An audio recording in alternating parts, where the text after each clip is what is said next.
Hello, everyone, and welcome to Smashbox TV's podcast 432. Terry Miller, the Disc Golf Guy, alongside Johnny V. How you doing, Terry Miller? Super duper. That's awesome. Yeah, here with some action. Of course, just getting over a big weekend. Well, not of course, maybe for some. For me. For you. Getting over a big weekend down in Florida. Most of us don't have the luxury of going to Florida. Luxury, yes. Luxury it is. You do a lot of work. No one's going to deny that. But it's not exactly a vacation. No, but you get to leave Wisconsin weather and at least enjoy a little bit of the luxuries of the nice Florida weather. Now you're putting in a lot of work, one camera coverage, getting them out same day, which is amazing. But it is still, I'll tell you what, I would rather do a 3 days of work doing that than 3 days of work here in. Well, yeah, that's. So that is, again, no one's denying that you do. I'm fortunate enough to get to go to work once in a while in Florida, and I take every advantage I can when I do it. But it is a luxury. It's nice. It's nice to go. I guess that's one way to look at it. I am treated very well, and I love the entire Gainesville Chainhawk club crew. Everything's great out there, so I very much do appreciate it. And it was even an extra day of work this year because I was honored to do the skins match. Yeah. We had a skins match leading into the event on Thursday, and I also filmed, recorded, and edited and put all of that up as well. So we're going to, of course, talk a little bit about that event. We're actually waiting on Double G here, hopefully soon, to be joining us. Now, I don't even know if he knows the story, so I'll quickly retell it. When we were going to have him on earlier in the year, I had reached out and I had texted him saying, hey, what do you think about the show? Tuesday night, blah, blah, blah. He said, yep, great. Sounds good. We went back and forth. I forget exactly everything that was said, but we went back and forth and then completely ghosted on Tuesday night. Well, how rude of him. Yeah. Really? Because if there's one thing he's known for, it's just being a rude... Double G stands for jerk. Yeah, even with a J. I know how that works. Well, come to find out, I had an old phone number, and some a-hole was I guess trolling me and was going along with the idea of being on the podcast, even though it wasn't in fact Double G's actual number. So we took the big L on that one. That was entirely my fault. This time I've communicated with him back and forth via Facebook. So even though he has had 3 or 4 Facebooks throughout the years, I know he's been locked out of a few. Hopefully we're going to have him on here soon. We'll talk about what all went down at the Chainhawk Open 11 presented by Dynamic Disc. That went on this weekend. There was a couple other PDGA events of medium to larger scale that went on. And then also some big news that unfolded. And we kind of talked about it last week.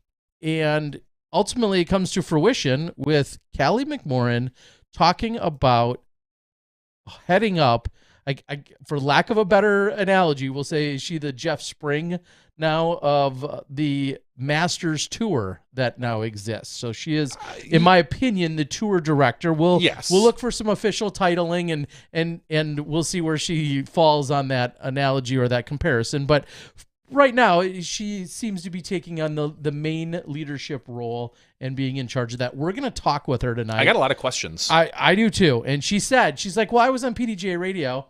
I'm like, that's cool. Nobody listens to that. No, I'm just kidding. I'm totally kidding. I was just on there. No. It's on my list of things to listen to. I have not got a chance to listen to it yet. Nor did I. And I was caught up in the middle of doing just that, being in Florida. So I've seen plenty of questions. I also made a very snarky post the other night that I've also seen plenty of stupid things said, whether it be assumptions or just flat out whining and complaining that somehow this still doesn't suit particular people. And we know as best as we can, we want to address any clarifications that she wants to make tonight. So we're going to have Callie joining us as well. So looking forward to that. All right, let's see if okay, still waiting on Double G. And while we do that, Double G for like double ghost. Yeah, he's gonna ghost us exactly. again. Ghosting. I did get some information that I did want to pass along. Dustin Leatherman, the rest of the Paul Macbeth Foundation and crew, we see that they're constantly talking about new things that they have going on, new upcoming projects and whatnot. And I know even just today, without being prompted, I think I saw, or in the last couple of days, I saw that you can win a round of golf with Simon Lizotte.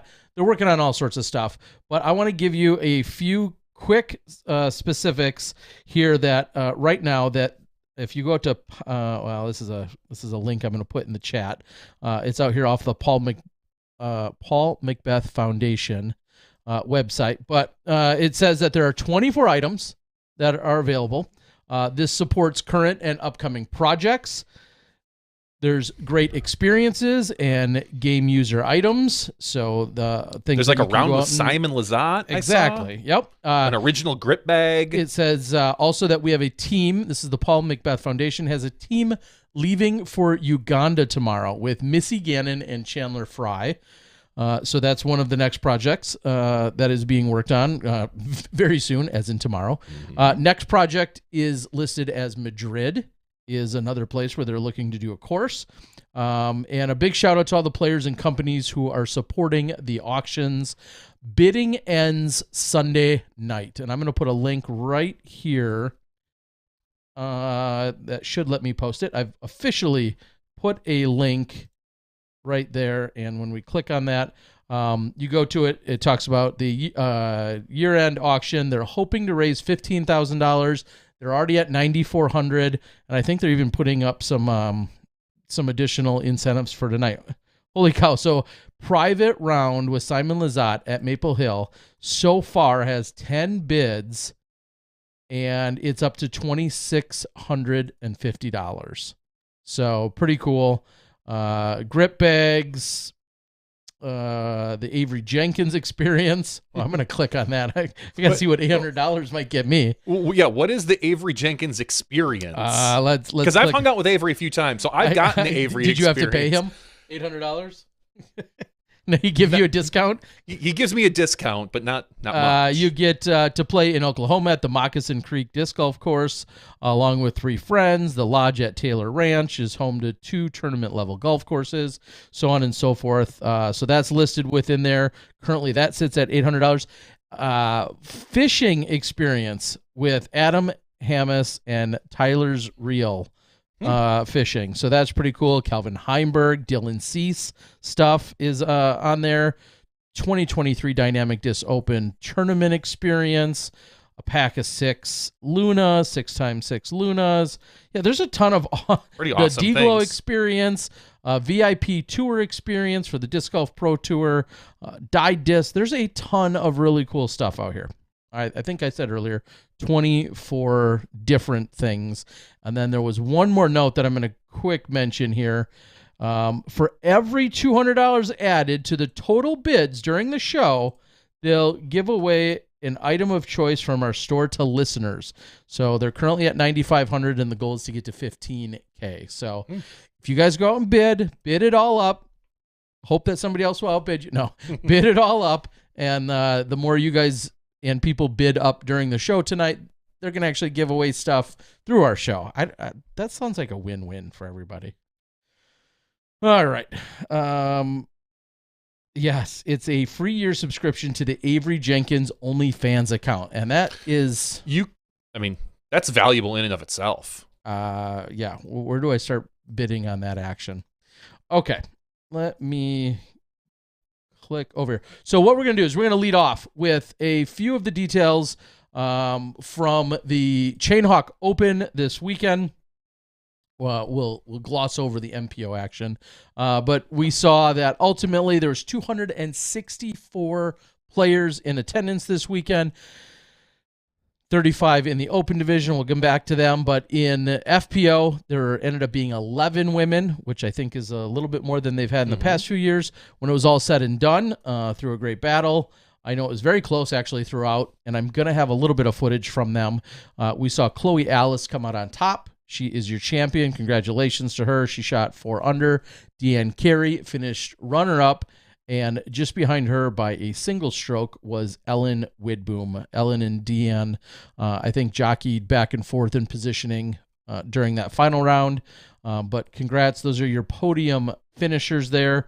We also saw that Jessica Weiss cashed. And then the Linz twins, both Morgan and Jordan, also both taking the cash. And, of course, they're professionals now.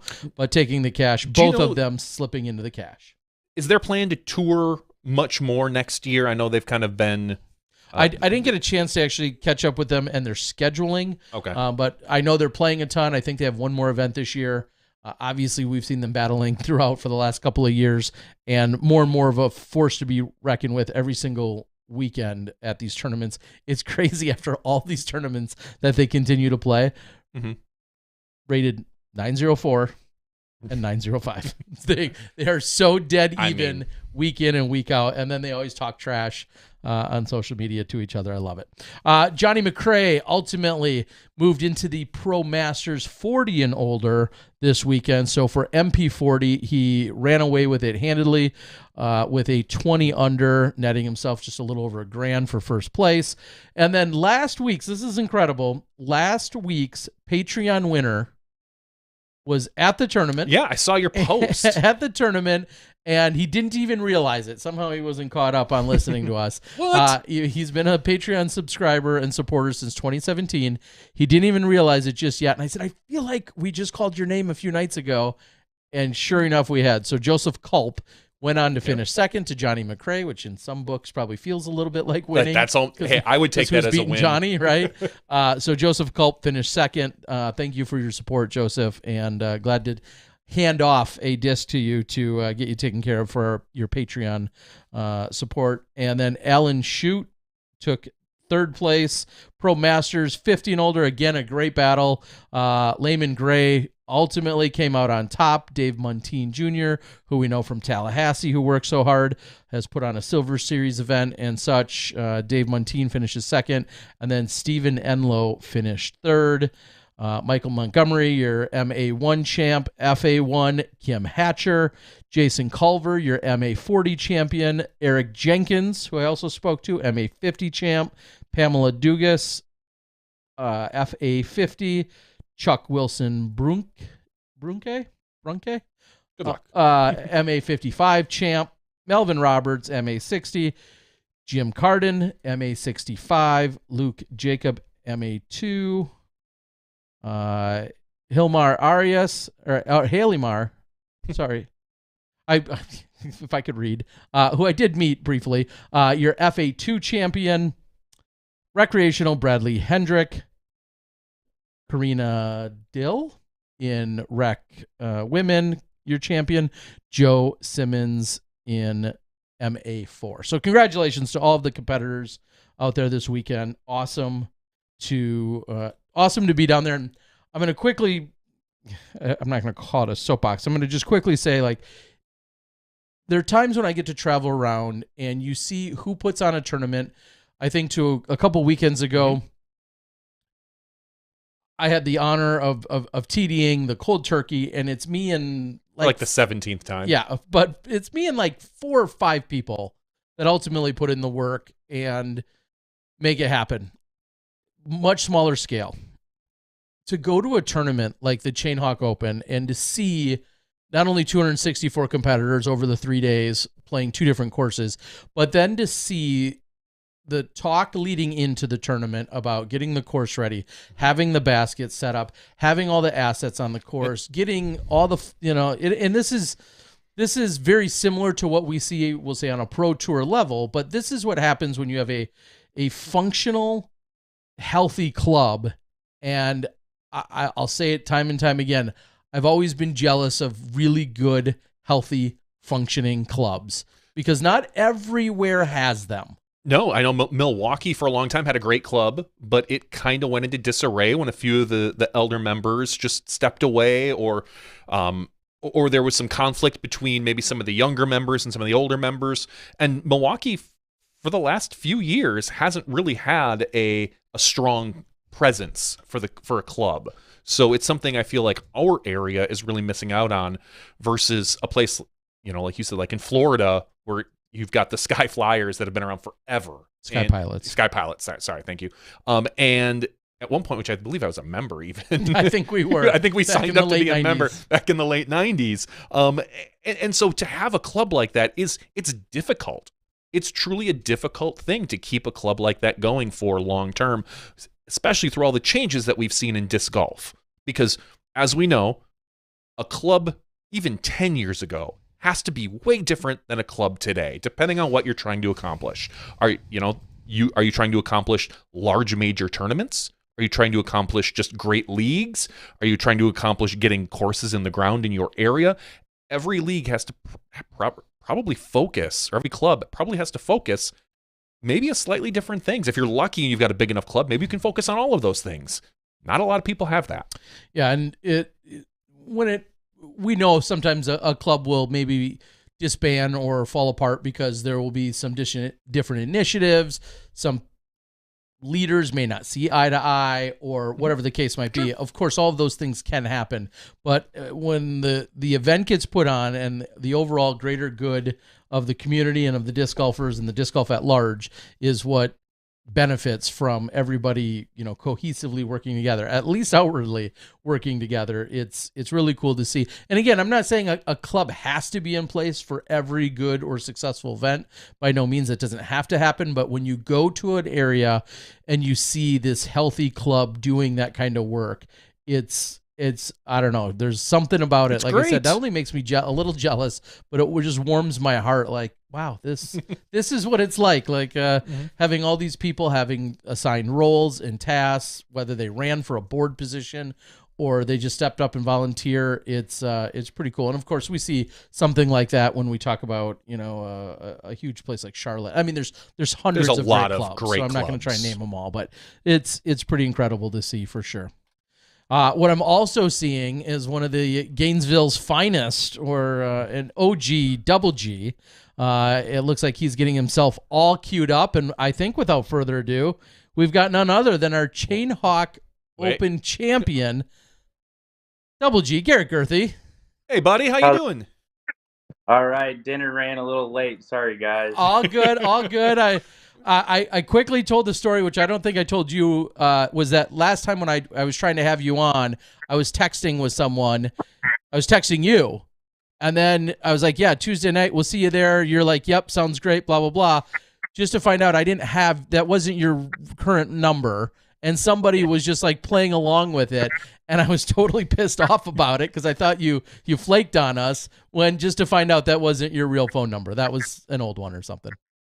Yeah, I don't know what happened there, but I'm glad we got situated finally. Yeah, no, we appreciate it. Thank you so much for joining. We were just quickly recapping all of the winners from this weekend, but also talking about the Chain Hawks and the club and what it means to put on a big successful event. You took this down this weekend now for the third time. What is that like, winning at home, so to speak, or in your hometown? I mean, I honestly don't care who the competitors are. Just there's something about being home and trying to defend your home turf. Usually something always comes up. So this time everything seemed pretty clean. There was still a little bit of pressure with so many people just on my back and wanting to support me and wanting to see the local guy win. It's just so much harder being on the home turf and making sure everything goes smoothly like it normally does in casual rounds. May not be the case in competitive rounds as far as tournaments go. So I'm kind of glad I got to link it together after playing some solid golf against Paul Macbeth past couple tournaments. So it was nice to finally get a W before the year was over. I got one more. We're packing for tonight for South Florida Open in Fort Lauderdale. So I'm excited to keep on discing through the off season. Yeah, and we've seen you have a couple different approaches over the last few years, you and Jessica, whether it's been Florida or California. What is it about, how do you make that decision where you're going to be during an off season right now?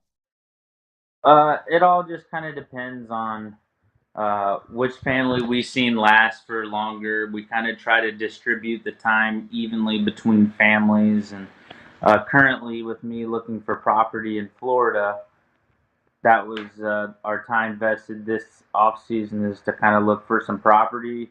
With the market being a little high right now, we're being patient, so we're looking for a nice property that we can build on and make a little barn dominion. That's my goal, anyways. So I'd like to be able to park all my stuff inside, be able to have an indoor putting green, an indoor throwing net, for no excuses to be ready for seasons on.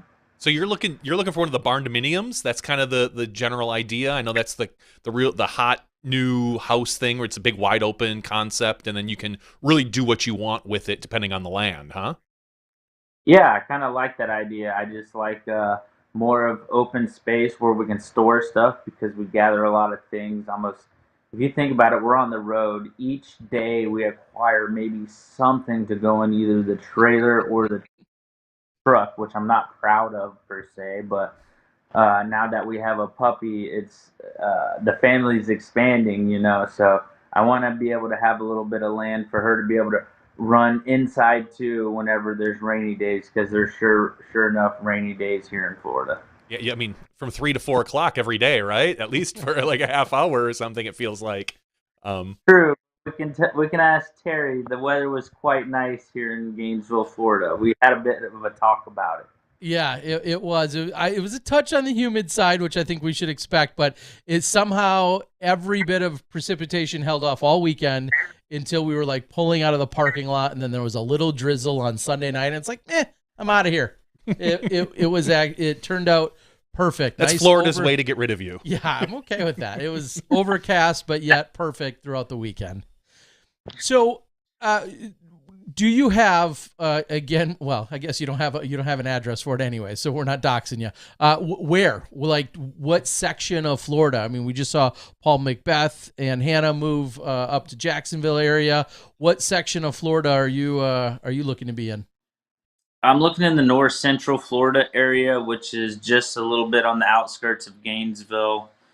Gainesville says their prices are high, but I can tell them maybe go look all other states, and they're probably not that high. But so either way, either in Gainesville, the Newberry, the Trenton, the outskirts of Gainesville, where we're not worried about flood zones or anything like that either. So we got to think about that when we become a Floridian. Yeah. You're gonna. Definitely wait. I know Florida real estate in general tends to be a little bit more popular this time of year versus Wisconsin, because in Florida, almost no one wants to move during the middle of the summer, and in Wisconsin, nobody wants to move in the middle of winter. So and with the way, obviously, as you said, real estate is right now, it's good to play your cards slow because we don't know what's going to happen next year. You might be able to get something at a much cheaper price next year. I don't think prices are going up anytime soon, so it's exactly. It's a good time to not have something and be looking for something. There we go. I guess just to follow up on that quickly is you're not concerned about land, overall land, in terms of like, hey, I want to have enough room for 9 holes or 18 holes. That's not necessarily the goal or a concern right now? Not right now, because my goal is to keep on disc golfing for a while and stay on the road, and I'm gonna keep on grinding it out for a while. And I feel like when I'm more aligned to the time of retiring, I want to kind of have that kind of goal where I can go mow what I want to mow for my course and not have to worry about paying someone else to do it or knowing that it's done right or anything like that. Coming from a landscaping background, I did a little bit of that work myself. So some of the stuff I want to be a little bit more in control of probably in the future. But as of right now, I want something maybe I can Airbnb out for a little bit while I'm on the road, maybe pay for itself to generate some more funds for a couple more properties later down the road. Okay, I like it. And there's nothing that seems more fitting, hardly. Maybe you in front of a grill, of course, but second to that, you out on a big old riding lawnmower. Somehow that imagery is just right. I love the idea. To be honest, it's just it is like a yoga to me for mowing grass. It's really nice knowing what the yard looks like before and the end result of what you can make the yard look like after. there's just something about it that I really enjoy. Being outside and making things look nice is kind of something I really like. What kind of mower guy are you? You're looking for a big 0-turn one? Are you looking for like a tractor style? Like Yeah, what like kind of a mower are zero. you looking at? I'm going with a 0 degree, probably a 54-inch deck, something that'll cover quite a bit, and probably use it on level 3 quite often. Okay. Yeah, we're talking big decks and mowers here, folks. 54 inches. No, see, that's zero big. turn. That's bigger than mine. I went with the 46-inch one, Okay, the 0-tone I like that. Toro. Not as big deck as Double G there. No, I'm not definitely gonna have as big of a deck as Double G. And I keep her right around 275 to 3. Yeah. So that's right about where I keep mine. Do? Pretty good. What did I do? I didn't say that. I didn't say the width of the jerky slices. No. Well, let's talk about that. I've got questions on a couple of things that come to mind, but let's talk about jerky for a moment. In the fact that, of course, you've really leaned into this, and it's killing it. You've been producing it for a couple of years. I think it's easy for us to forget, because I'm always talking about hot boom sauce and just how much I enjoy it. It's easy to forget that you have a bigger motive in mind. Of course, you're providing jerky to people, as a snack, and following your passion of cooking in that sense, and preparing food. But talk about like the bigger vision and goal in mind, and foundations and such. What are you doing, and who you working with? I'm working with Paul Macbeth and his foundation. We're growing stuff together, and also the Double G Children's Foundation we're trying to pump into as well. A portion of each sale goes to some children out there that need help. We got a children's sponsored team, so each sale helps these kids get to tournaments and pay for PDGA memberships to help them get out and about. And we also really enjoy helping the Paul Macbeth Foundation, because he's growing the sport in other countries. I'd love to be out there with him, but he's doing big things to the next level. And, hats off to the guy for making really big changes to the sport and getting in the countries that want it. And I'm all about supporting that. So yeah, I and appreciate it. I mean, what a special place. And you've been playing golf about as many years as Johnny and I have, for your entire life. What a special place we're in, that not only do you have a foundation that's able to help, foster some of these newer players and kids and help them out, but you're even at a spot where you're helping another foundation of a fellow competitor who has a different mission in terms of spreading love and disc golf worldwide and outside of the U.S. I think, did you ever envision disc golf to get to that size where we're talking about this stuff? I always visioned it, but did I ever think it was going to get there, Terry? That's the trouble I see. Like, maybe in another 10 or 15 years from now, maybe we were cutting more of those lines. But now that we're doing it now, more power to it, because we're here to support all. My growing up, my whole childhood, I was supported in the disc golf community. I know how it works. I know how expensive it is to get all your kids into the tournaments. My parents had to do it. There was 5 of us total, and there was some of us sitting at some of the tournaments because of the funds it does cost to get around. So we're trying to help fill that void for some of those kids out there. So always know that Double G is watching, and he's always wanting to help. And I have a great business partner, Ted, that's been helping me guide the way, and helping put these kids on the right track, and hopefully get them in the right sponsors' hands to help them even more. Yeah, and I know I've been in communication with Ted, and he's working on some good stuff. We had one of his fellow players, so to speak, in Alden on last week.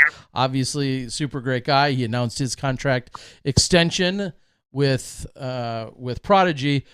You've been pretty much through and through, we're going to say, for most of your entire career with Innova. You had a little time away, but where do you stand with your Innova contract? Is that something that's up right now? Or are you on any formal extensions, or where's everything stand? I will say there's an extension, but I'm not going to mention all of it, because I think Innova kind of wants to do a post for that, but I see myself with Innova for the next few years, maybe. And if anything changes in between, that'll be that. But I'm super happy where I'm at in the disc golf world. And the support's been amazing. Everyone buying my Halo Wraith and Halo Sonics. It means the world to me. Not only that, but Double G Craft Jerky and any of those bags with Nate Sexton or Paul Macbeth on it, it helps them a lot as well. So I want to thank all of you for helping support me in and out, if it's from Innova or Double G Craft Jerky. Yeah, so now, of course, I totally agree, and I know it's been a couple of years where every player's pack that I put together, I feel like now has to include a pack of your full-size jerky, because that's just such a no-brainer. What, dare I ask, what's next? Is there anything within disc golf that... I thought you were going to ask like the next flavor. No. Well, there's some ideas there. But my question would be, what is there anything else next in disc golf that you're concerned about either tackling or taking on or partnering with? Do you feel like there's any void? I mean, you mentioned a course, in retirement time. That's a long ways off. Is there anything else within disc golf that you're looking into? As of right now, not really, but I don't see myself going anywhere. I'm trying to work harder in the off seasons to be able to keep up with the growing growth of the sport, because the competition levels get so high. So for me to still be at the top, I'm going to keep taking it one year at a time, and hopefully I can stay on this tour as long as I can without these youngsters kicking me off. What does Double G have to work on? Honestly, when you look back at the 2022 season and you look at your successes and your failures, what do you see that you're thinking, all right, this offseason, I really need to buckle down and do this to make my game better? I need to get stronger. I need to go to the gym. I feel like I fatigue a little bit in my forearm whenever I'm out there throwing the disc 100 miles further than most people. It really does put a toll on my arm, and I don't mean that by any joke, but it does really put a toll on me, and I feel like having a better foundation, going to the gym a little bit, and working my dumbbells a little bit for my wrist strength, my forearms. I've been working on it a little bit, but now that we have one more tournament left to wrap up the year here at South Florida Open this weekend, I'll be able to hit the weights a little bit more without worrying about sensitive issues when it comes to the putting green and stuff like that.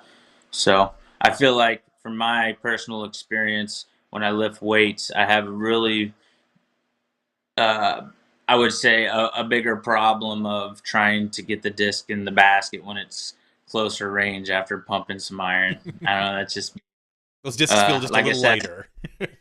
Yeah, exactly. I just need to get in the routine of things before the season starts, and I feel like I'll be a little bit better off, and hopefully stay at the top a little bit more than I did this 2022 season. Well, you found yourself at the top, and this is a question that was brewing a little earlier for me, is you win, but then you also talked about adding stuff to the truck or to the camper or to the trailer. And without fail, every time anyone wins anything, the internet decides they need to chime in on trophies. And so my question, because you just won one this weekend, I think it's an awesome looking trophy. It's a painting, that depicts out at the course. I think they look absolutely beautiful. I'd be honored to have one hanging up at my house. But immediately, again, the internet feels like they have to chime in, because I think they know everything, or so they say. So my question to you is, you got at least 2 trophies this year. You probably have had a rooms full of them in your lifetime.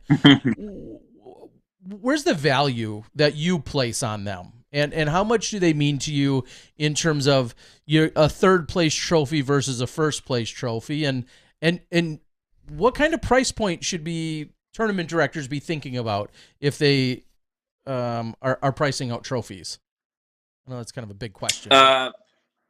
Yeah, man, that's a good question, because I wasn't really ready for that one, and I guess I could just give you my 100% feedback on that. I think first place really deserves a trophy in most events, and I think it should be a decent one, but I don't think there should be a lot of money coming out of the pot unless it's made of gold or something or silver. I'm just kidding. But honestly, I think there should be a budget in mind, maybe under $500, and it would be a one trophy, not three trophies. I think I'm really ecstatic with my Noel Smith painting first place trophy that's already hanging in my Airbnb. We took a picture down to put my first place trophy hanging in our Airbnb. Just don't forget it there. I was going to say, don't forget it as you leave the Airbnb. Are you kidding me? I got a beeper on that thing. I love that thing. I want to give a shout out to my buddy Noel. If you haven't seen his artwork, I'm sorry. Head on over to Noel Smith's art page and follow if you need anything made. Christmas right around the corner. He did our trophies for the Chain Hawk Open. Chris Clark reached out to, we're trying to keep it local, keep it in the disc golf family, and that's what I have to suggest if you can. If you're going to go get trophies made, keep it in, somewhere in the disc golf community. I love it. And what a great take as well, because I've said in years past, and I think you could probably attest to this, you're probably not going out of the way. You've had enough accolades and wins and accomplishments in your career that no matter how damn good or expensive a third place trophy is, you're probably not going out of your way to get it onto the mantle or onto the wall if it's third. There's just not the room with the amount of trophies that these guys get. Exactly. So maybe not even having a second and third, but then again, you're the fresh new guy on tour. You're a newer player like Noah Five Ash. He takes second at Chain Hawk, and he can't wait to get that on the wall. So just because he's a newer player and doesn't have the depth of trophies you do. So I don't know if there's a win there. But I think the first trophy you probably get at a big event, like a huge A tier or an NT, whether it's third, second, or first, makes you feel good. But at some point, assuming you're a solid player like Double G or a Noah Five Ash, you're probably going to get a bunch of those. And does that first one maybe hold a little special spot in your heart? Sure. But guess what?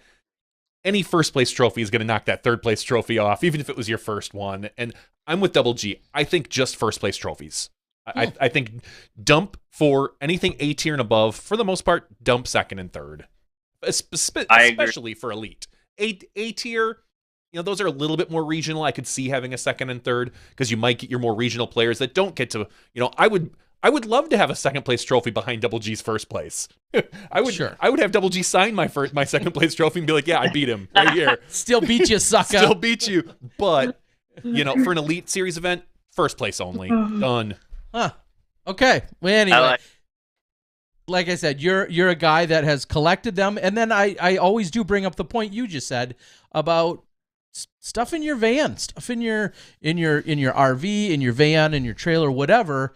At a certain point, you think of, well, I'll say someone like a Paige Pierce, like how many trophies can she fit in one van, in 1 year, right? Well, I mean, she's taking trophies at every event.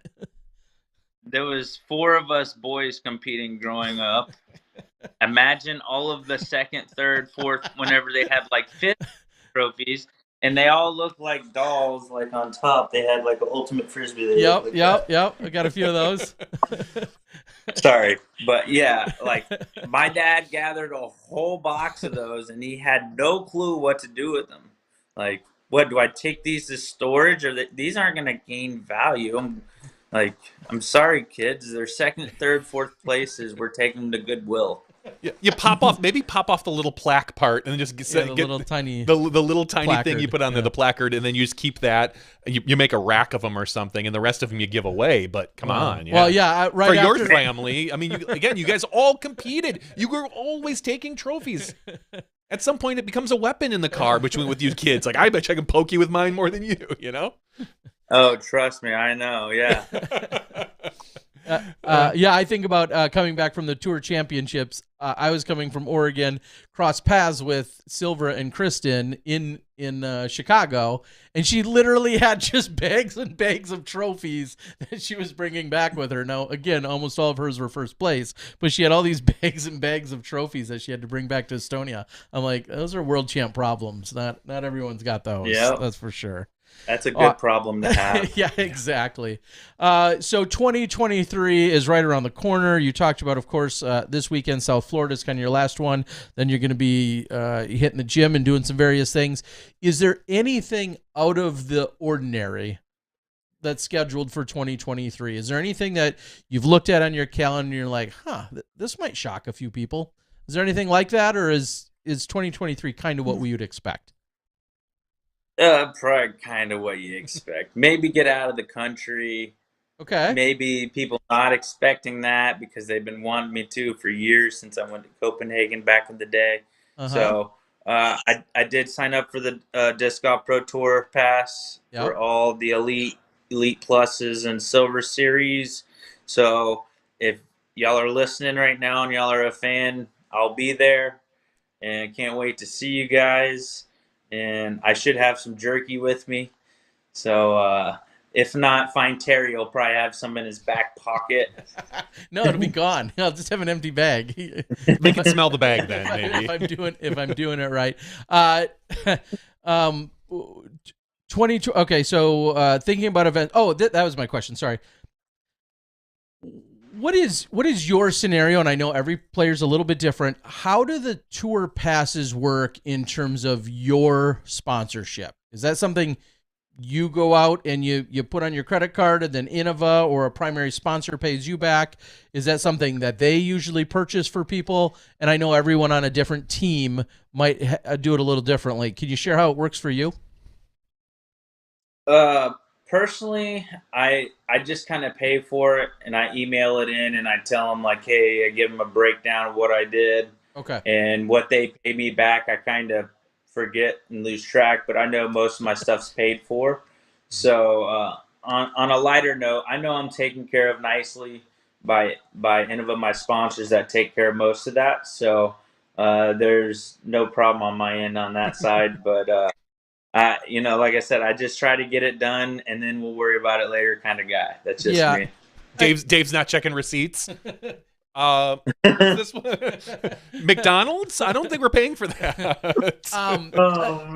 Tell me, there's got to be a little bit of ease or peace of mind that it's not quite the rat race it used to be, because people start talking about tournaments, and then you're like, oh, wait, such and such big tournament opens on December 9th at 9 p.m. I better be logged in, ready to go. When it comes to the Pro Tour and the Tour Pass, of which you obviously qualify for, that's got to make things a lot less stressful for you, right? I feel like that because I know I sat out on a couple tournaments last year because I was off the ball. I said I'll get it right whenever I get done driving this 5-hour trip. One thing led to another. I was out in no time. I didn't make the what was it, the one in Georgia, the PDGA runs. I'm sorry, I didn't play in it. The PDGA, so the championship, the Champions Cup. Yeah, that one.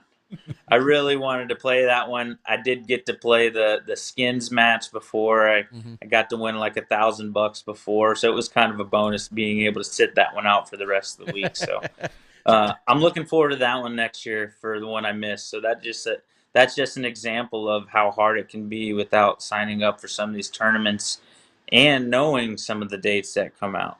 So exactly. I was just going to say, it used to be this kind of chaotic thing of trying to get in, and now for having a tour card and a tour pass and everything else for someone of both your stature and also just the overall your standing, and then the rating and everything else, like it's just a lot less stressful, I would have to imagine. So good to hear you're all good. Absolutely. To go there. I mean, plus you win $1,000 playing the Champions Cup in the skins match. That's like 9 or 18 holes. Why play 4 rounds when you could just win $1,000 and then like sit out the weekend and take off, right? Oh, Man, it was kind of refreshing to say the least, but needless to say, I was still salty a little bit. I wanted to play. Is there any one section of the tour that either you're looking forward to most, or you'd love to seek a little revenge? Is there anywhere where, like, man, I left some strokes out on those courses? Is there either or that you're looking forward to, or you're looking for revenge? Man, I really like the Northwest. I love being in Oregon, and the play showed last year, Mm-hmm. and I want to say maybe the year prior to that. But I would just that's just my comfort zone being in Oregon. I have really good friends there. My friend Jose Garza, Micah Moon Winters, they're always supporting me on and off the road. They're shooting me positive messages, and I don't know, just the stars align. I feel like whenever I'm in Oregon, and regardless of my play, I'm always having a good time, and I feel like that's kind of what brings me to playing good golf. Is I'm having a good time regardless if it's the golf course, or if I'm going to visit some waterfall right down the road, or going to the Nike employee store, the Adidas, whatever. We always have a good time in the Northwest, and we plan on bringing Tilly, my pup, and we're gonna get her on some truffle oil here, and maybe hopefully we can find some truffles in the hills of Oregon somewhere. Mm. I was She's a just gonna say, truffle hunter. I was just gonna say, as you're explaining that, I'm thinking, man, how much fishing is Double G doing these days? And it feels like right now, a few of your priorities have shifted a little bit with a new addition to the family, right? You still fishing? They have. They have. I haven't fished yet. I've been begging Chris Clark to go on his boat, but I know he's been busy with the Chain Hawk Open. And talk about a guy that knows how to catch some fish. Chris Clark, my friend. We call him CCC, Captain Chris Clark, Triple C. So there's a Triple C and a Double G on board, and he takes care of everything. And he's just a great fisherman, and I can't wait to get back on the water. But I have had my hands full with Tilly, and she's been wanting to dig holes, and we've been having to take her to bark parks and stuff like that. So family G-man here, we're trying to take care of it. Me and Jessica, we're being good puppy parents. So Yeah, you guys are. Yeah, always see Tilly around throughout the on tour and on the weekend, and it's been awesome. Watching a lot of our players, whether they're riding solo or, like in the case of you and Jess, to see you guys take on the new challenge of raising a little one. What's been the most surprising thing that you've had in terms of having a new puppy? the most surprising thing, I would say just the amount of the amount of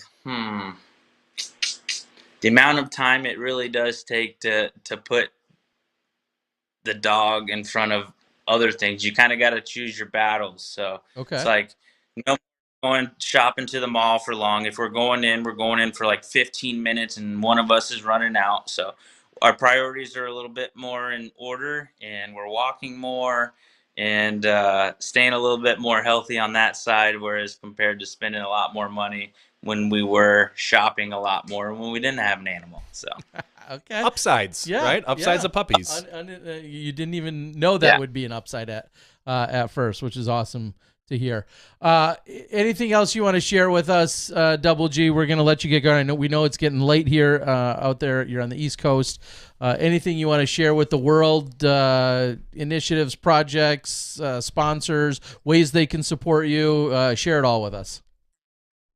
If you want a bag of Double G craft jerky, head on over to doublegjerky.com. We got all kinds of flavors.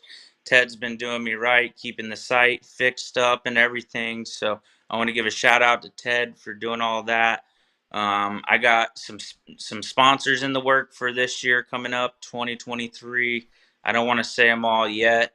I did let a couple of them go, and on good terms, not bad terms, but I do wish them the best, to all of them, and thank them for all they've done. But to all the future sponsors, Sun King Disc Sports, um, I don't want to spoil it now, but I got some more I'm going to say. I want to thank them all, though. They know who they are. Innova Champion Disc, Infinite Disc, Zuka, UNFI. They did me really well. If people don't really know who they are, that's United Natural Foods Incorporated. They basically had me covered from head to toe on anything I needed on the tour, where if it was a shopping spree for groceries, hey, go here to the turn-up truck. We got all the groceries on us, whatever you need. Fill your cooler, fill your storage. We got you. United Natural Foods Incorporated have been the bomb all year. So I want to give a big shout out to them. They're on my back right now. So needless to say, I want to thank you guys for doing what you do, spreading the love of disc golf each week. You're busting your ass. Sorry, I didn't mean to say that. It's okay. You're busting, and y'all are doing what people want, getting a hold of us top pros, and just telling them how our life is, and hopefully some people are living vicariously through us and through you guys, because you guys are on the mic better than we are. So I want to thank you guys. Tip the hat. You guys rock. Well, we appreciate it, buddy. You're welcome here anytime. We know that you're a busy man and running around throwing those big bombs and then cooking up food and jerky and everything else. But we really appreciate you joining us. Looking forward to what we're going to see in 2023. Exciting year. It's no secret or surprise that you're one of the fan favorites every time you step on the course.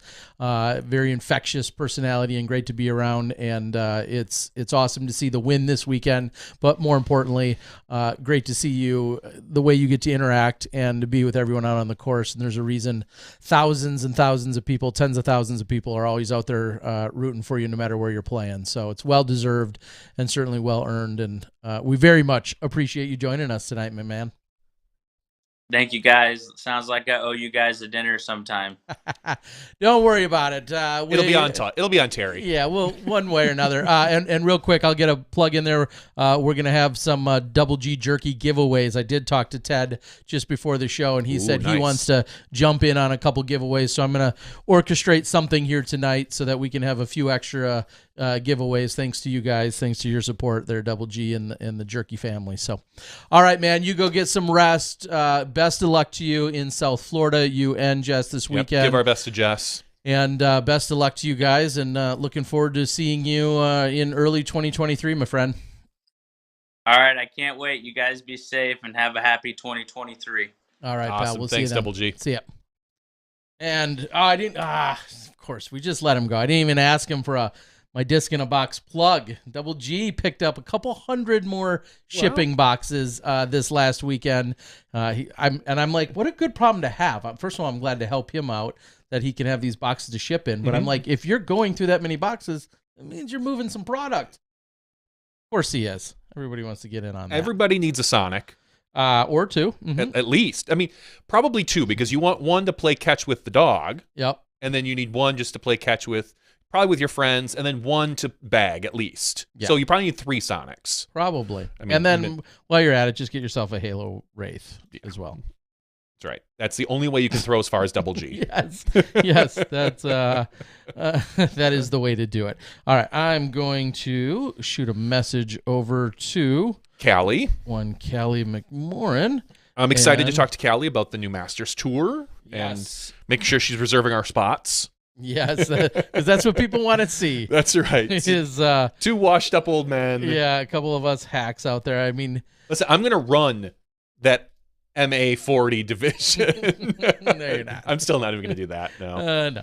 But anyway, she'll be joining us in just probably a few moments. I sent over a link to her, and if you got all your questions fired up and ready to go, I know she has been on top of answering so many different people that constantly are making either requests or suggestions. Internet's never short of suggestions, that's for sure. And we'll see what she's been learning and picking up, because I'm sure it's been nothing short of exhausting, but yet probably somewhat satisfying and fulfilling all at the same time. So I think without further ado, she's just like that. You send her a link, and then moments later, it looks like she should be ready to go. And we're going to welcome in our Disc Golf Pro Tour, our Masters Pro Tour coordinator. It's going to be tough. It's almost like when a tournament changes names from like the DDO to the GBO. You have to get that tongue ready. You have to be. We got it ready, and she's probably ready to go. Callie McMorrin, how you doing? Very good. How are you? Great. We're good. I mean, we're now your demographic. You know, us older folk are your demographic, and we're ready to go. Nobody wants to see that. So welcome to the show, first and foremost. The question on everyone's mind is, what the F are you thinking? How much work do you really want to be doing? What are you doing here? Yeah, so I think I'm officially crazy. Yeah. That's finally everyone's always wondered, including myself, and I think this is officially, this is it. So, I decided to take on a massive project. Every day since I announced it, I've come across something that I didn't think of, which is a good thing and a bad thing, but it's just growth, and we're going to get there. And it's been a lot. So yeah, here we are. I'm exhausted. Has the last more or less week just been answering questions? Like what have you done since you announced? Basically, I think it was last Wednesday or Thursday, something along those lines. Thursday, probably the first. Yeah. What has your week been like? Lots of emails, lots of phone calls. I don't even know how many hours I've been on the phone. Thank God I have unlimited minutes. I told my dad that the other day. So I would be broke. Who doesn't have unlimited minutes? We've talked about. I think everyone has you're unlimited old like minutes us, these you days. didn't have unlimited minutes. But she's not old like us. I know. When we got our first cell phones, you had 150, daytime minutes and 250 night and weekends, and that had to last you a whole month. You're going through that in a day or two. Yes, without a doubt. So, it just really consisted of tons of interest, which is great. It blew up pretty well. The original post that I made in the Disc Golf Masters Tour Facebook page now has over 30,000 views, which is pretty cool considering it's a group that was the first post in. So, and it had 25 followers in the group that these Masters guys have been wanting this for a long time. So they actually found the group before I even promoted it. I've had questions actually about a few events that have been sanctioned, just kind of sitting there as I put the whole tour together. And I just kept emailing them. I'm like, stop looking at this. Like, this is a surprise. You're not supposed to see this yet. But they're all pumped and they're like, well, this changes my entire schedule next year. Is this one event? Are these regional events? What's your plan? I'm like, yeah, I'm crazy. So this is going to be a lot like the Pro Tour, but for age protected divisions. So, the Facebook page is now at 2.1 thousand members, which, that's not a ton, just a few days. That feels pretty good. So, we're trying to promote the Instagram account, obviously with older generations that may be a little tougher than the Pro Tour, but it's getting there, and I'm trying to teach these guys how to bring added cash, and a lot of that has to do with Instagram and social media and media. So I told them, I said, even if you only make Instagram just to follow this one page, it's worth it for you guys in the long run because it means more added cash and more opportunities for the tour. So I think the number one question that I saw personally, and I haven't delved into it as much as Terry has, was, are these events specific for the tour? Or are these events that you picked to be on your specific tour? Because I noticed some of them have you as the tournament director. Some of them, it looked like coordinated with maybe another event. The one I just looked at, I think, was the Goat Hill, running almost simultaneously. So can you explain how the events work? Is it specific for Masters, or what's going on with that? Is it different for every event? Yeah, so as of right now, it's different for every event. When I originally started creating this schedule, I just took my experience and the context that I've actually created over the last few years just by me running C tiers and meeting private course owners all across the country. So I pretty much generated this from scratch.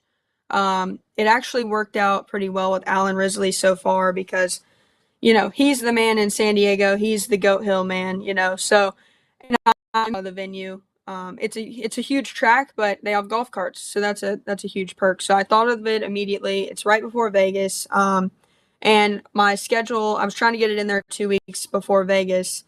Reach out to Alan, and he said, well, ironically enough, and this was before the A-tier schedule came out, he's like, Hill is actually that week next year. And I said, really?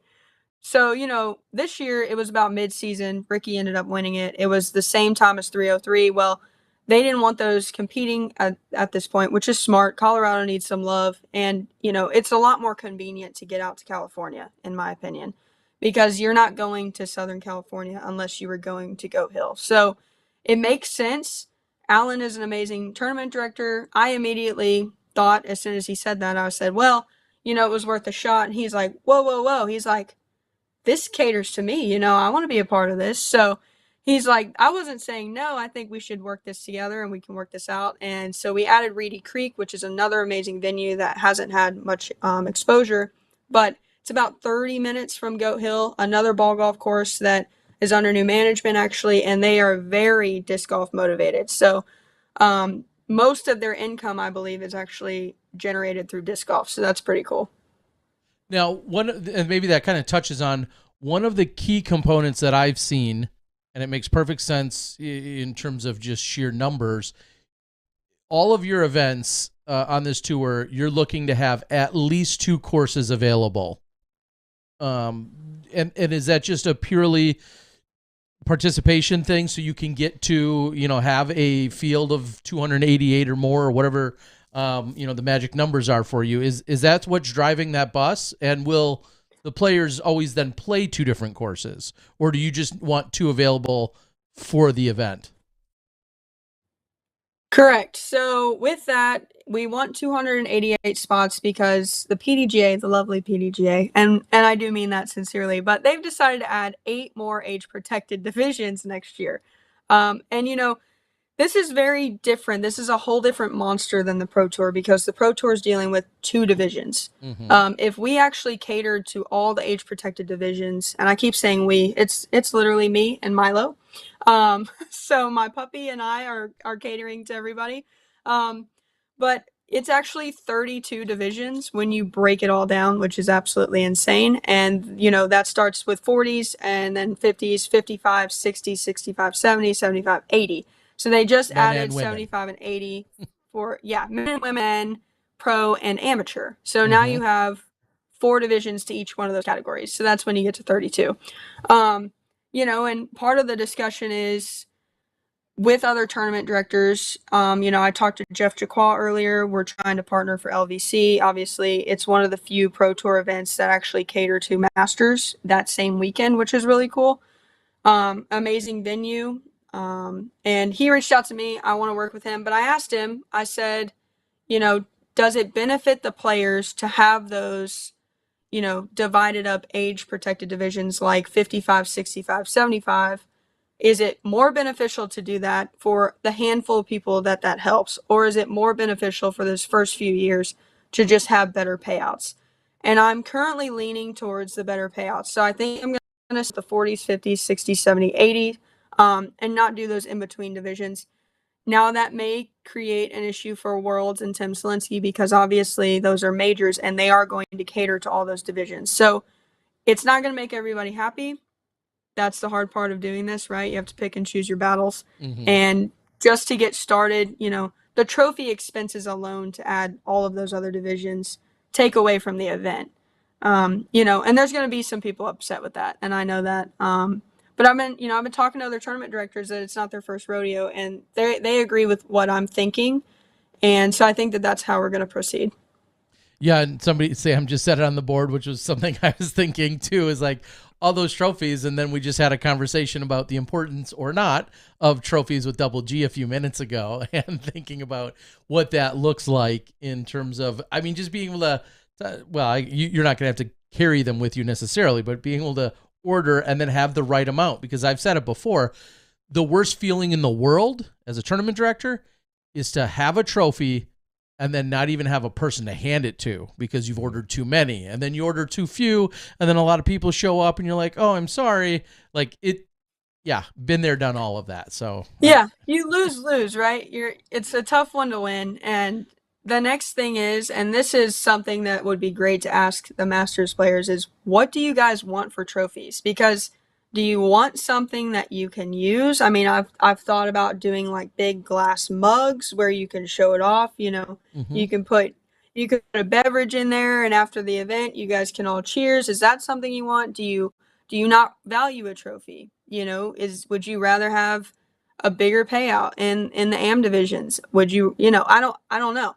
So all I know is if we're going to do trophies, I want them to be really cool. I want them to be, something that could turn into even a collector's item. I want them to be, each year you could win all of these trophies, and when you get done, it'd be really cool if someone did win a bunch of them and they have a whole series of trophies that line up. I think that would be really sweet. So things to think about. There's a lot of them. It is, and just to put another thought on top of all of that, does a 67-year-old value a trophy that gets put on their mantle or above their fireplace the same way a 17 or 27-year-old does? I think it's funny because I think the 67-year-old would probably value it more. Maybe. Because they have less life to enjoy it. Ouch. Ouch. Jeez, Oh my Terry. God. I'm just saying. You took that dark. You went dark there.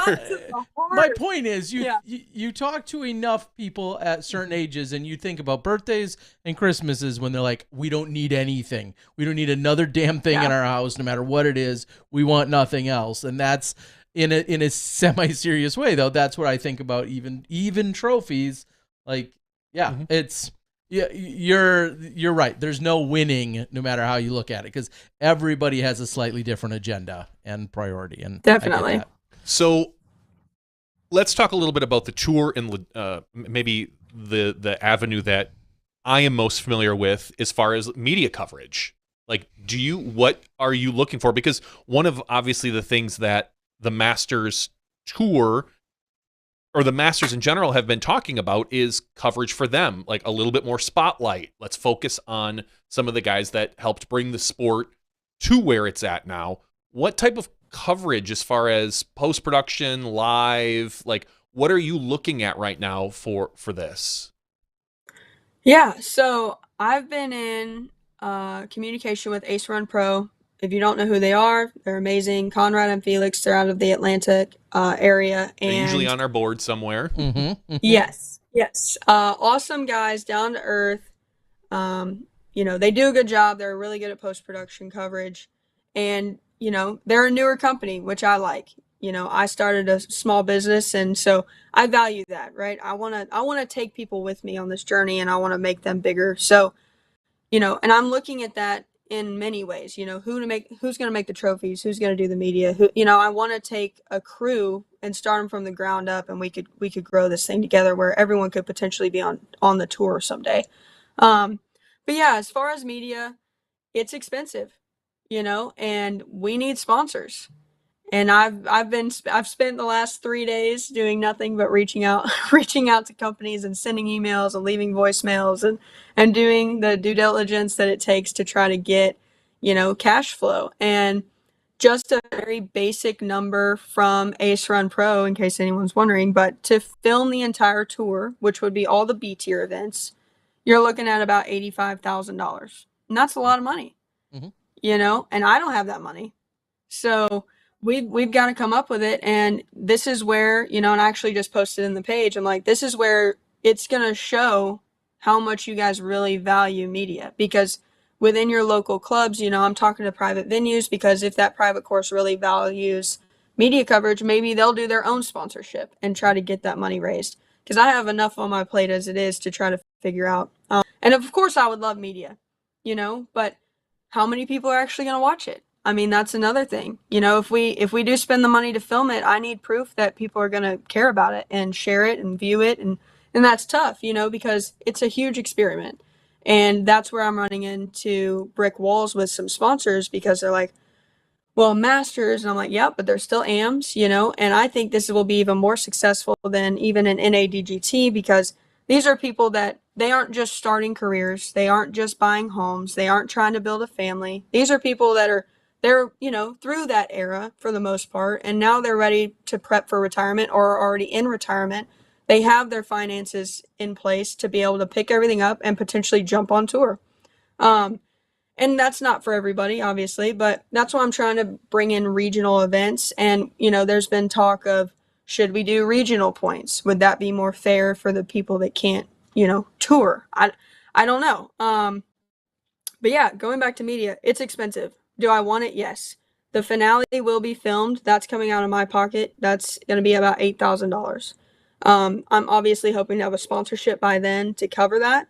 But as of right now, I've committed to that, and that's the bill that I will have to pay. And, until we get a big sponsor, I'm a little stressed out for everyone. And, sponsors will make this successful. And, lots of questions about how's payout going to be, and my response to that is, if you're planning to quit your day job for this, maybe hold off for a few years. It's going to take some time to build.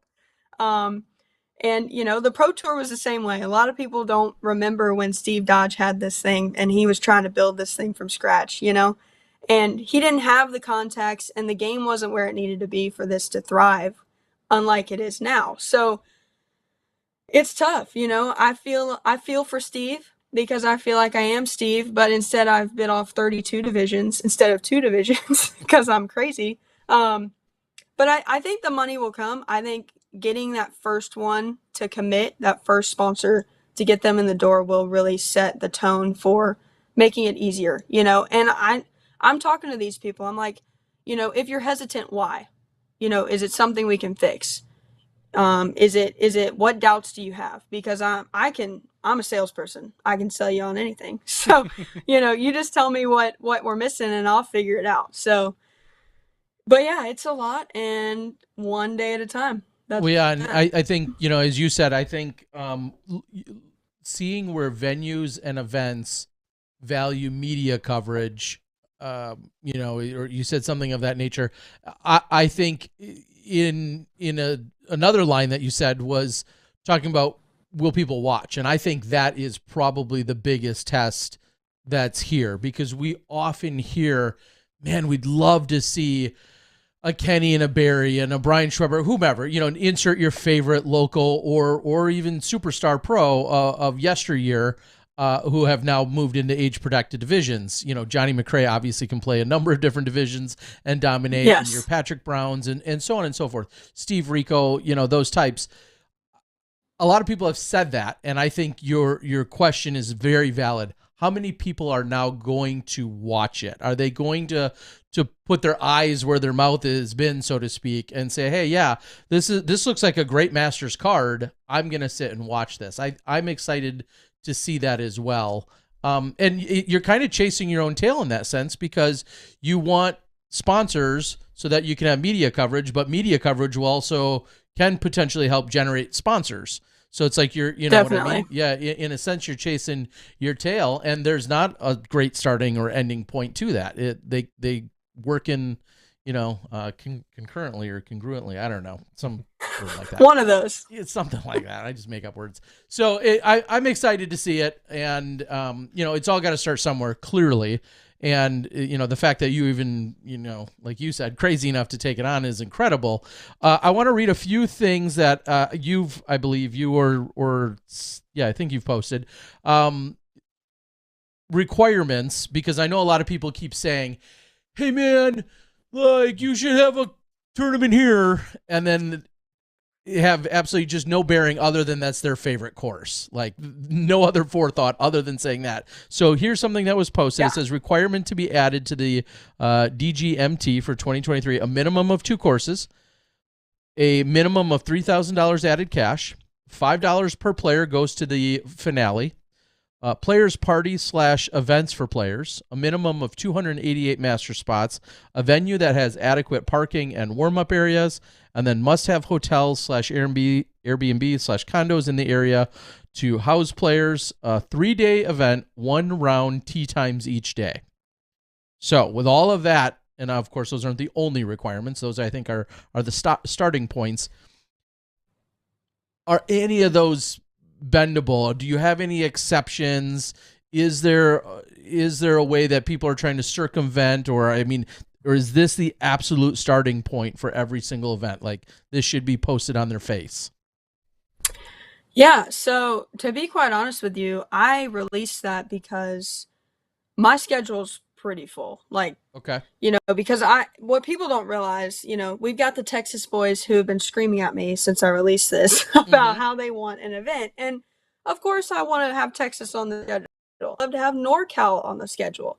The problem is there are only so many weekends in the year, and I pull a 42-foot trailer that weighs 20 pounds behind me, and I can't get somewhere in 2 seconds, So with all of that, I added those restrictions because most of the venues that I've had, like that I released originally, I am running them from scratch. These are brand new events. I don't have the $3,000. They do have the 2 courses. They do have the spots. I have made sure that that's adequate, but it doesn't have the $3,000. So for me to then adjust my schedule and go out of the way now to add another event, I need you guys to do some groundwork.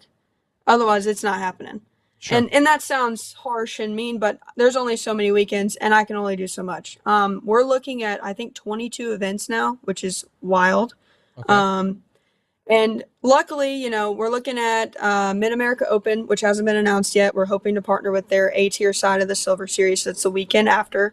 And that includes, the AMs, but it also includes the Pro Masters and Amateur Masters.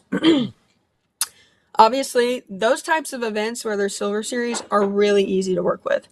They already have their stuff put together. They already have a plan. They already have added cash. They already have their own structure that the Pro Tour has provided to make this really easy for me to just go, sure, we'll classify it as a Masters Tour event, and we'll just give the players the points. I think that's really easy. I don't even know that I'm physically going to be at a couple of those because I will be on the other side of the country. So, we had Mid-America Open, we have Kansas City Wide Open, and we're talking about LVC. Obviously, those 3 are pretty much instant ads, unless for some reason there's an overlap of something else, which the Pro Tour does a good job of scheduling things as well, and most of the time you're not going to run into that. However, the Texas boys, going back to them, they have absolutely been screaming, and I hear them. I also want to point something out, and I hope they don't take this wrong, but I feel as though you might be being a little bit greedy considering you have 3 Pro Tour stops back to back to back, and a lot of these states don't have a single big event in them. Nothing. Now, obviously, that doesn't help the Masters players, but you realize that your state is already on the map. You're getting attention. It may not be with the Masters Tour, but me coming from Vegas going to Texas, that means that's the only time I'm down there. Terry, you know the schedule. Mm-hmm. Once I leave that area, we don't go back to Texas the rest of the season. So the only other way for me to get back down there is if I leave like Portland, Oregon and go straight to Dallas, which would be absolutely crazy. Yeah. So with that, I hope that they hear that. I hope that they take that well, because the only other option would to be A, overlap a Pro Tour event, which would be ridiculous. Or B, we do 4 events back to back to back to back. I go there right after Vegas or the week after the final Texas event, which I don't think is fair either, because that suffocates. Texas is huge, I get that, but it can only withstand so much. Yeah, you're talking about pulling in a lot of resources. You're talking about a lot of different people on any given weekend, and even from a sponsor and or spectator perspective, some people after 2 or 3 weekends of Texas, no matter where you are, as good as the golf might be, they'd be like, we're ready to move on. I think even our players kind of feel that way.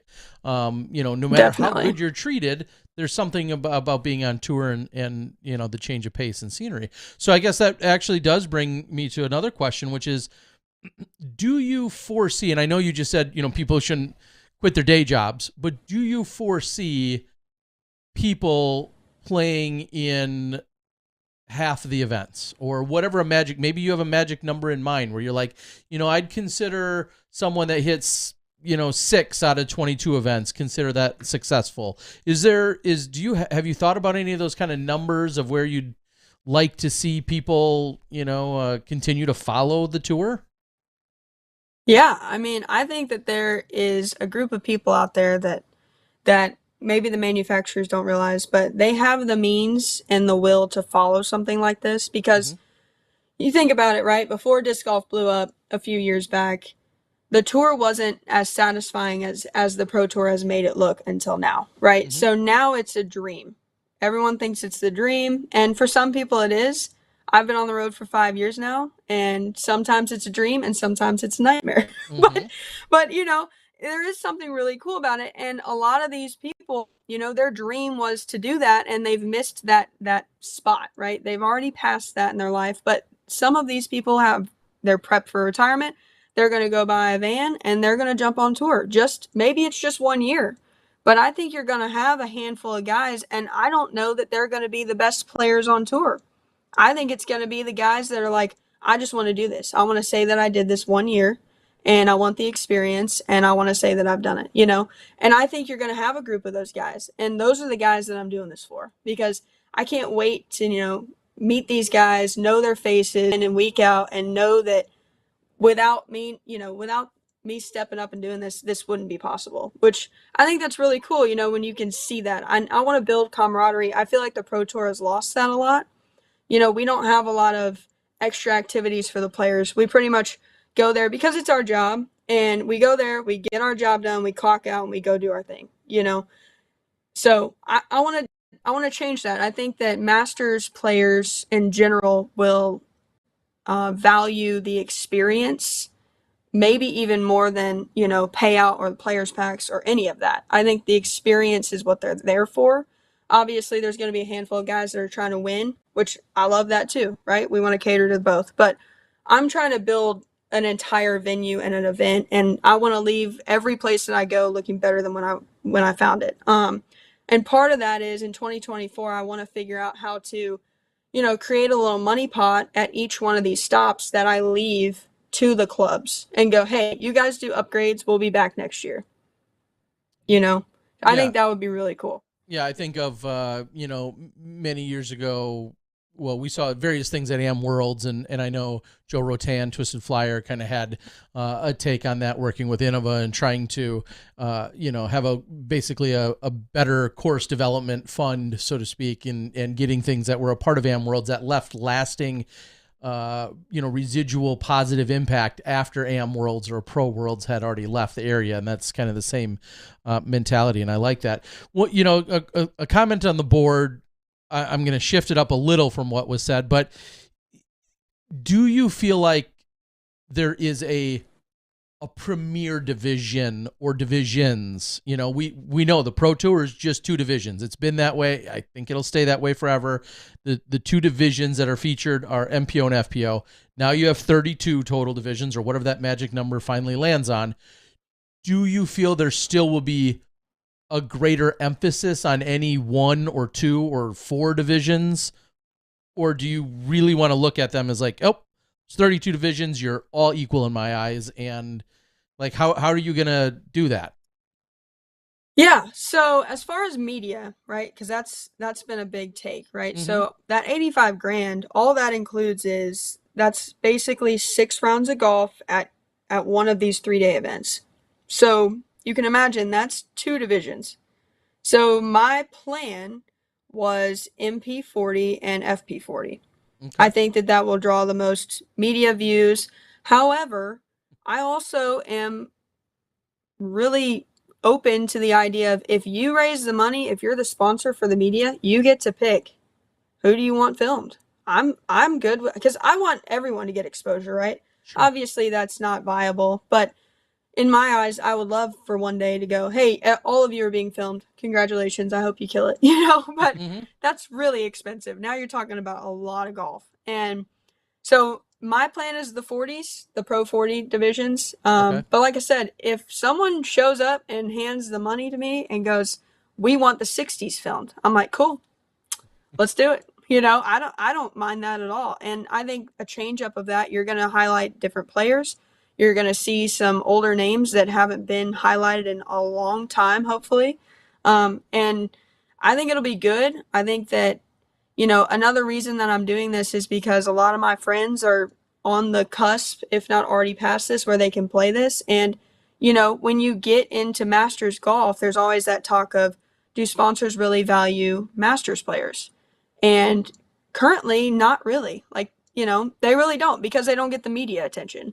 They don't get the advertisement. At the end of the day, it's a business and they need the exposure. So that's why they're paying you. And so the goal is to allow for those players to get the exposure where the sponsors go, hey, you know what? As long as you're still playing 40s to start out because you're getting filmed every weekend, we're going to pay you like your FPO or MPO.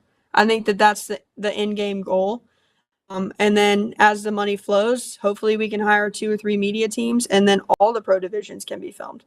And then we can just keep growing that. Yeah, I think that this is, for maybe, I know you talked to the Ace Run and those guys are awesome. But I think this is a good chance for up and coming media crews as well, in local ones. If you have Ace Run, if you have MP40 and FP40 covered, that if someone wants to show up and do MP50, because as we know, a lot of the guys that we're talking about, they span a few of these divisions. Yeah. Barry Schultz could play MP50, Mm-hmm. and Johnny McRae MP50. He'll probably play MP40, but we know what he can play. Sure. And a lot of the guys, Steve Rico MP60. Yeah. Alex. Oh, Burn. sorry, He's Rico. not Stevie's our age, so yeah. But as we know, a lot of these guys can cover multiple divisions. So you could have an instance where your MP50 card maybe looks stronger than your MP40 card. So there is definitely potential for other media crews that maybe want to get their foot in the door for media to come out and film. This is great competitive golf. Just to get started. Yeah, and cut your teeth and get, like you said, get your foot in the door and go out and learn what it's like to do some filming. And there's plenty of golf to be filmed, and there's no better place to do it than on a tour like something you're doing. Clearly you have a million things going on. I don't know how long before your puppy can actually send emails, but what are you looking at for expanding the team beyond one, and then for 4 furry legs? Beyond that, what do you have people in mind? Are there people that want to either volunteer and or find a way to be on board? What's kind of the plan? Yeah. So currently the question is, how am I running the store and running these events all at the same time at a venue? Sure. Because I'm not sure that Sandra Richardson's going on the road with me next year, which Okay. really makes that a challenge. So I need to come up with a backup plan with that maybe as well. So I'm not sure. I've had a bunch of people, say that if you need anything, reach out. But I'm like, yeah, I could really use you, if you could just go on tour with me. If you could just drop everything else in your life and then be my sidekick, that'd be great. Yeah.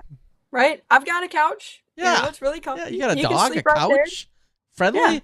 Yeah. The dog is too. I'll cover all the expenses. You just jump on the road with me. So, and you know what's crazy? I'm scared to offer that because I'll have people later coming up and I'm like, sorry, I was just kidding. But, yeah, be careful who you invite in your mobile. Depends on the person.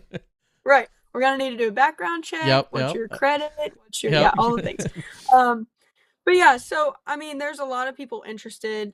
There's also a bunch of people that I think see where I'm trying to take this, and they're like, "Yeah, I would help you out for a cut of the business," and I'm like, "Yeah, I don't think I'm there yet. Nothing's even happened yet. All I'm doing is groundwork right now. We haven't even run the first event. We don't know if these events are going to fill. I truly believe that they will. I mean, I've picked the venues, the people to try to make this amazing. But yeah, as far as a team, as soon as the money starts flowing, I think then I can start posting, potential job openings to be like, who wants to manage the Facebook page and tell all the Texas guys that we're sorry?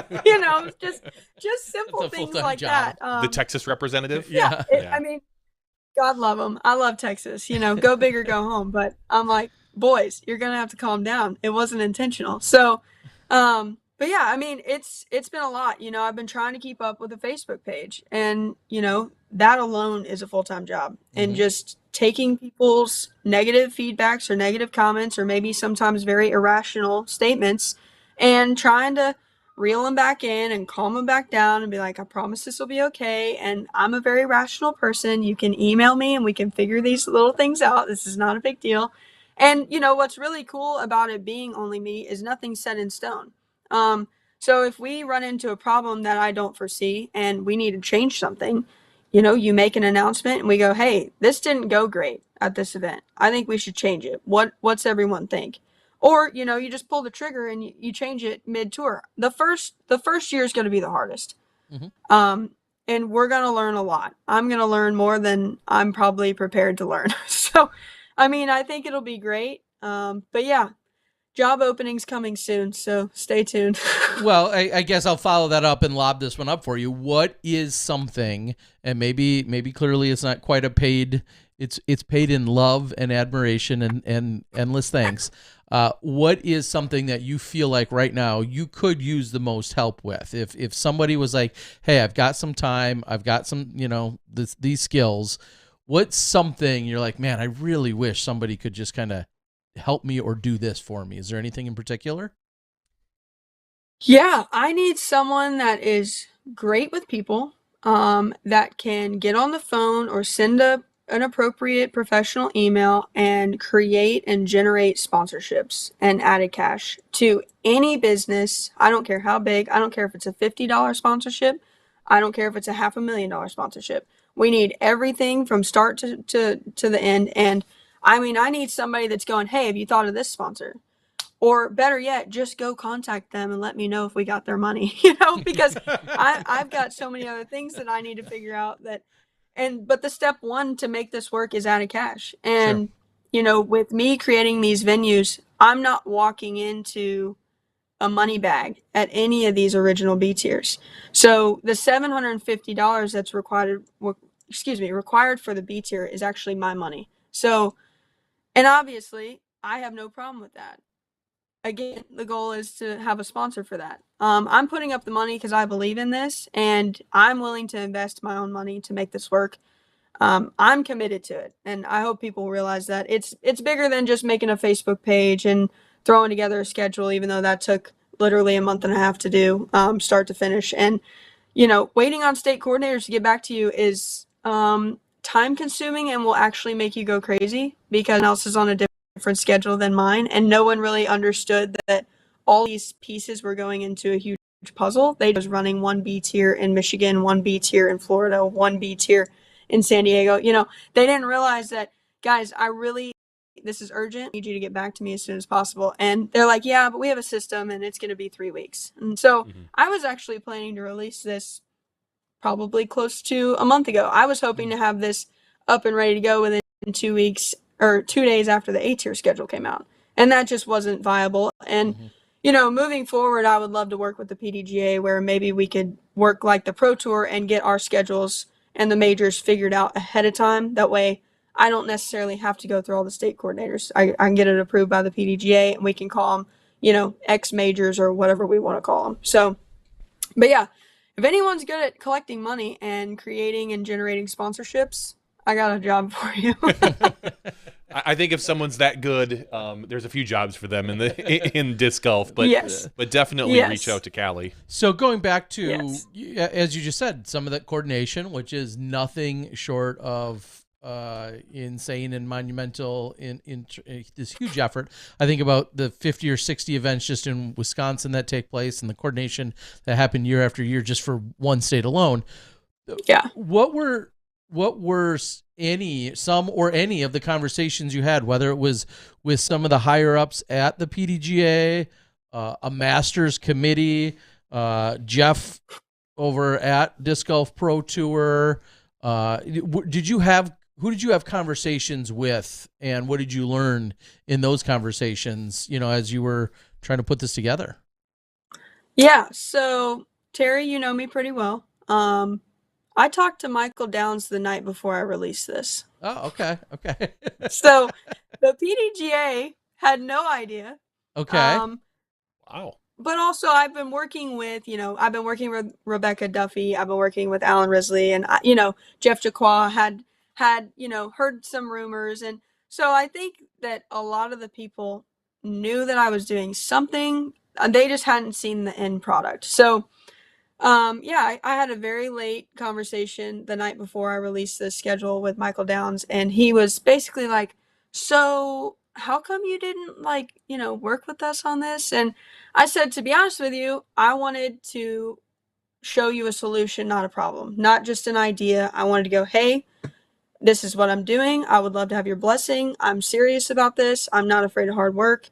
I want this to work, because otherwise I'm not sure that the PDGA would have been really on board with it. They're like, cool, you want to do a Masters tour?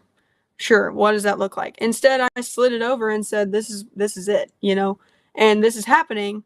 I would also love your blessing for it. And, he gave it to me immediately. He's like, this is great. This is what we're looking for. We wish more people would generate things like this. As far as Jeff Spring, he and I had a conversation in Portland, Oregon. So Portland Open at, in the middle of this season. So yeah, early June. And I kind of ran this by him, and, he's like, well, we were going to do something for the Masters. And I said, okay. And I said, are you doing that year? And he said, well, no. I said, well, you better hurry up, because I'm working on something. So, and he's like, maybe you have a position at the Pro Tour and maybe we can collaborate. And I do want to work on things like that. But again, he's a super busy guy. He's got a lot on his plate, and now I really understand that. And I don't even have a team to help me, so I really understand that. But yeah, I think that down the road, I'm hopeful that the Pro Tour and the Masters Tour can work together, and it would be really cool if we were just the A tier side of all of these Elite Series events and Silver Series events, and so you go from like the Preserve, and then you slide into the A tier event the following week. So then the venue gets twice as much love. Everyone's there. If Sarah Hokum and Own and anybody wants to play both, they don't have to go anywhere. They can literally just stay right where they are, and the tour will come to them, which would be pretty cool. But yeah, I mean, there's a lot of questions, and there's a lot of things we have to figure out.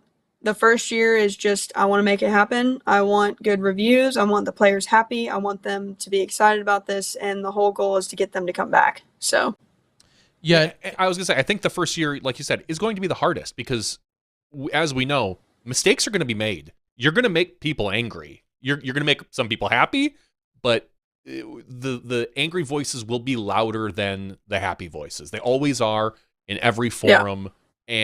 And so a lot of people are going to see negative things about the tour, thinking like, oh, well, look at this, without seeing some of the, or a bunch of the positives. So I think that in general, people will have to just understand that this being the first year, everybody needs to take a deep breath. Everybody needs to focus and just take it with a grain of salt. That look at how the first year or two of the Pro Tour went. I mean, the Pro Tour literally just lost, quote unquote, their first employee. Seth Fenley is leaving. He's moving on to Latitude 64. He was employee number 1. Other than, and he's a huge part of the Pro Tour. Mm-hmm. I'm curious to see, have they announced who they're replacing him with? I think it's still out there for, I don't know if there's been an announcement. I think there's going to be a similar but different role and position that's ultimately put together for some of the things he was doing, but then also maybe separate certain responsibilities. So I don't know if it's going to be a direct one-to-one replacement for him. Yeah, Seth did a lot of different things for the tour, obviously, and I know that they're looking at outsourcing some of that stuff to some other outside companies. I don't say manufacturers because it's not, but other companies to do some things. And then he's obviously he did a lot for the Pro Tour, so I'm curious. We're curious as well. We'll be to see how that works. Yeah, there's a lot of job postings on DGPT if you head over there, and the PDGA also listing that they're hiring. So one of the things that you were just mentioning is, having the store, having the shop, you being a mobile unit in that, what you've been traveling around all these last couple of years, being a on-site vendor. How much, will you have to, I don't want to say just rely on that, but how much does that factor into this overall, this overall chaos, I'll use for lack of a better term. And what I mean by that is, like, I think of the I don't want to say the DD model, but very much, RVs, going to big events with a ton of merchandise. Jay Ray and Tyler, a couple of the guys that have done it, famously. I think of what that's like to both Steven's story, what that's like to run the events, but then also be a vendor and a TD, and like just wearing all those hats. How do you see that unfolding for you, from event to event? Yeah, so I mean, Innova and I, for example, have been in discussion about, they were also shocked by what I was working on. I didn't tell, again, I'm the type of person, I don't like to just show up with an idea or a problem. I come up with a solution and I go, "Hey, I already did this. It's ready to go. Just sign the check or sign the paperwork and we're good, we're good to move on." Um but, trying to figure out how me working for Innova and running this tour, how does that go hand in hand? That's a huge question. So I've got that whole separate issue going on also in the background. And, my hope is that Innova jumps on board with this and we can, make this happen and make it all work together. I also, being the TD, I have to look out for the players. And I don't know that me being tied to one specific manufacturer benefits the players. So that's a whole nother bomb that I have to diffuse over here. But wearing all of those hats, I think that what I'm going to focus on is my plan is to do trophy only for the AMs. I haven't announced that yet. That's my plan, and to do really cool players packs, because the whole goal is to benefit the entire field. And when you're a Masters player, I don't know that the guy that won $1,000 in merchandise, does that really benefit everyone? And all of that stuff, do they really want more stuff that they may or may not even throw and they just throw it in their closet? Or would they value, a custom Disc Golf Masters Tour t-shirt and a jacket and a koozie and a silly pint, and like all of that stuff, things that they can use, things that, I think that they would get more value out of that than, a ton of payout. That these guys, if they want something, most of these guys can just go buy it. So I think that providing them really unique items is more valuable in the long run than doing payout. And then again, with payout, if I'm Innova, you're going to be stuck with Innova. And I think that you're going to get a lot of bad reviews because of that. I think a lot of people will be thrilled, but also you're not going to make everybody happy that way. So those are also things that I have to figure out. But yeah, wearing all of those hats, it's it's going to be interesting, and I'm going to have a team, and that may mean that I have to fly my dad out to help me every now and then. Or fly somebody else out that works in a pro shop somewhere, because, I've made tons of connections and built relationships all across the country. And I've got people that I trust that I think will come to my rescue and, and or help the tour without any questions. So like I said in the beginning, we got to build it. If you build it, they will come. I truly believe that. I believe that with sponsors. I believe that with the players. I believe that with the tournament directors. I believe that with the whole organization. So, but yeah, I'm just going to start where I am, and it'll be an everyday battle.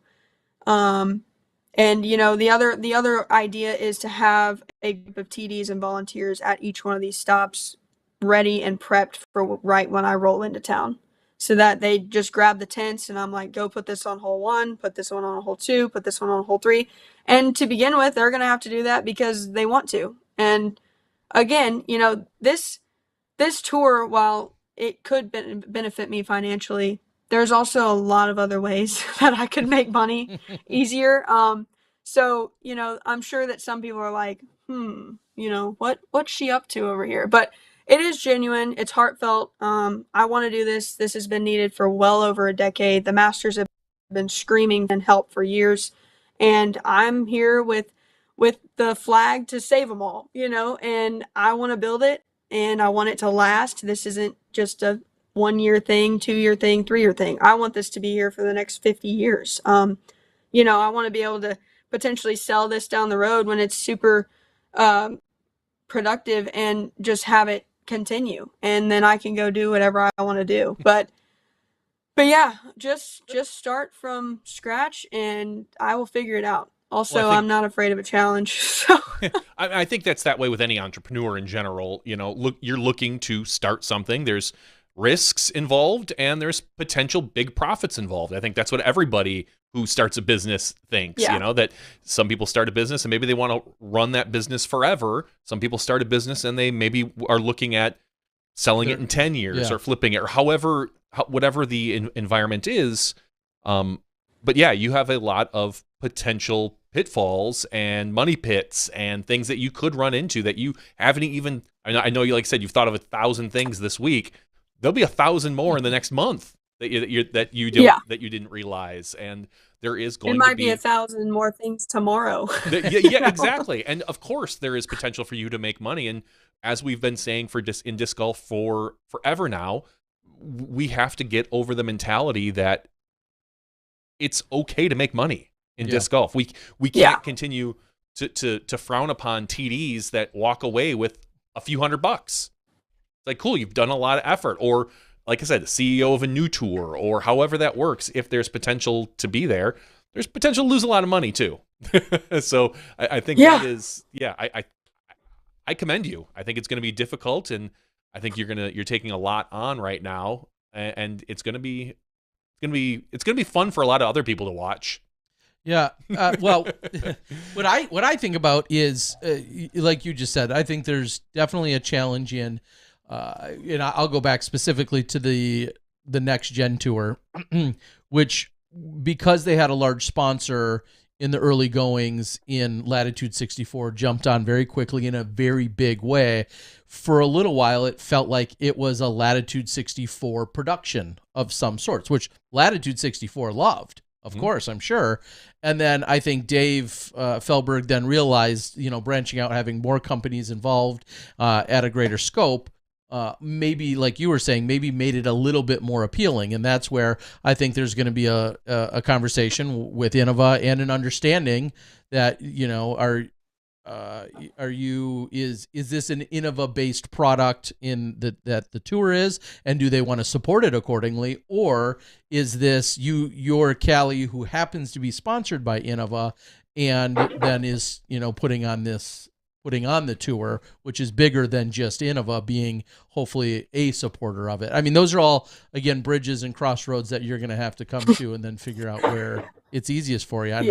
I've been there from, we've been there from a media perspective, and when we started Smashbox, Legacy very quickly stepped up and said, we'd like to make a huge contribution to get you guys off the ground. And Legacy was very quick to be that supporter and sponsor. But then as soon as we went to another event that wasn't Legacy based, they said, well, we don't know if we want that coverage because Legacy is supporting it and we're not Legacy. And it's like, yeah, I know, but that's how you get coverage. And they're like, we still don't want it. Like, okay. So you're going to have to, get through all of that. A lot of different hats.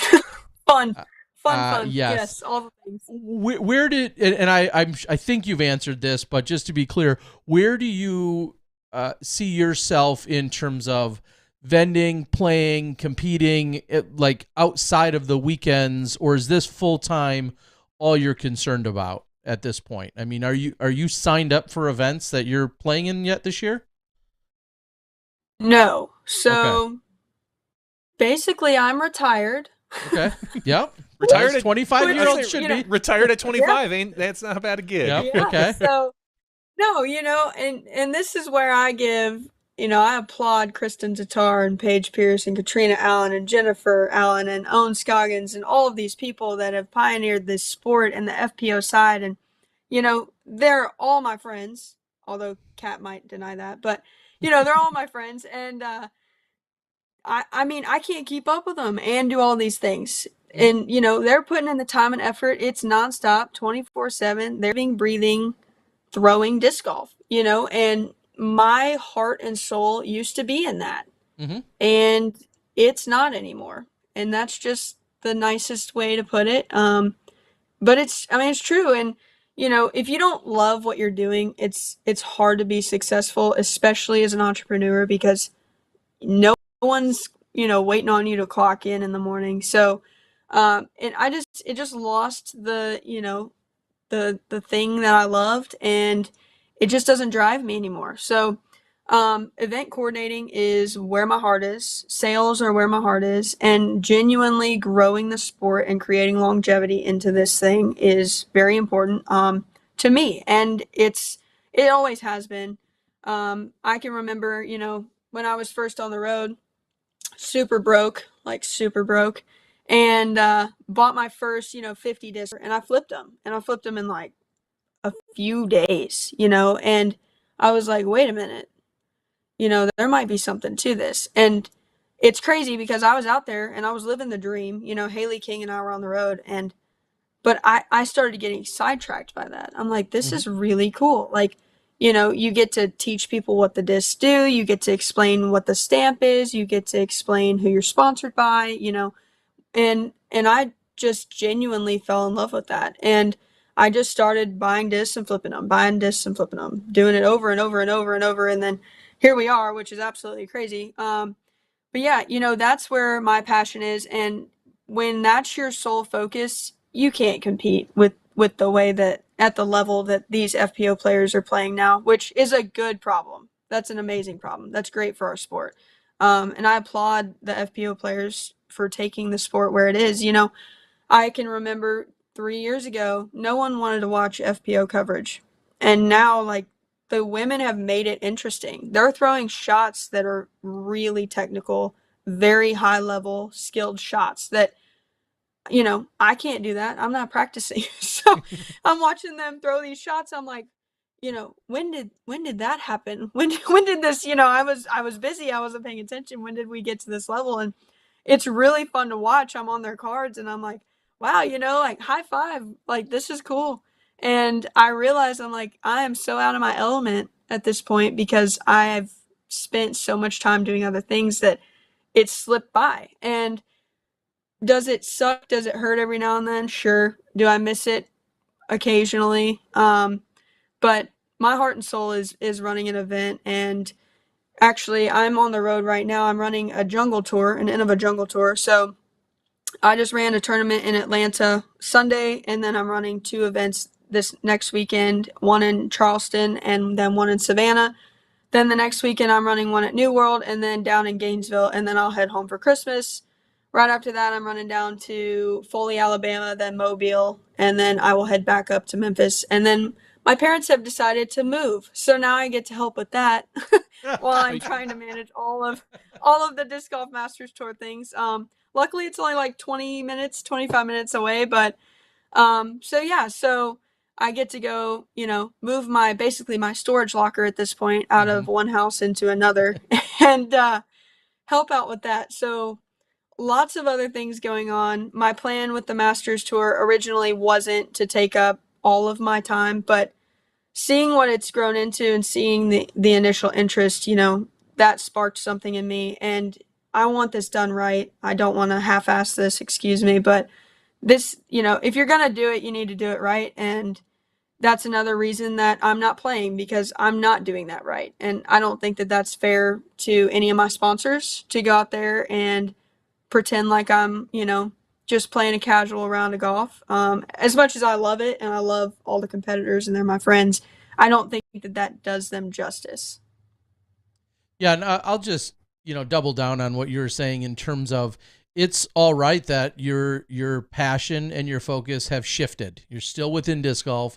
You found that, the competitor in you isn't the same, fire or doesn't have the same We've all tenacity. done it. Everyone on this conversation has done the exact same thing. And so I think there's just, and I know you're accepting of that, but I think just to reassure that there's nothing wrong with that, and to know that disc golf is your love and your passion, and you're shifting your focus slightly from a player into more of an entrepreneurial and organizational tournament director role, and everything else that goes along with this. Those aren't the only titles, but there's nothing wrong with that. I think some people feel like, oh, I don't know why you would do that. You got to, like you said, you got to follow where your heart and your soul and your passion is. And if that means shifting your focus, I think you're just smart enough to recognize it. Too many people stay, whether it's at another job or within a job or within a division or whatever the case might be, at a job, to never instead just be grumpy, terrible humans. You're just shifting your focus, and there's nothing wrong with that. Yes. So I appreciate it. Bless you for recognizing and then acting on it. Because like I said, so many people, I just think, kind of just forcefully fight through it as opposed to finding a different happiness. So Definitely. So where you mentioned it earlier, Instagram, Facebook, where are you considering right now kind of the main hub or portal or information board, whatever you want to call it? What's kind of like your main source of getting information out there? Where do you want people directed?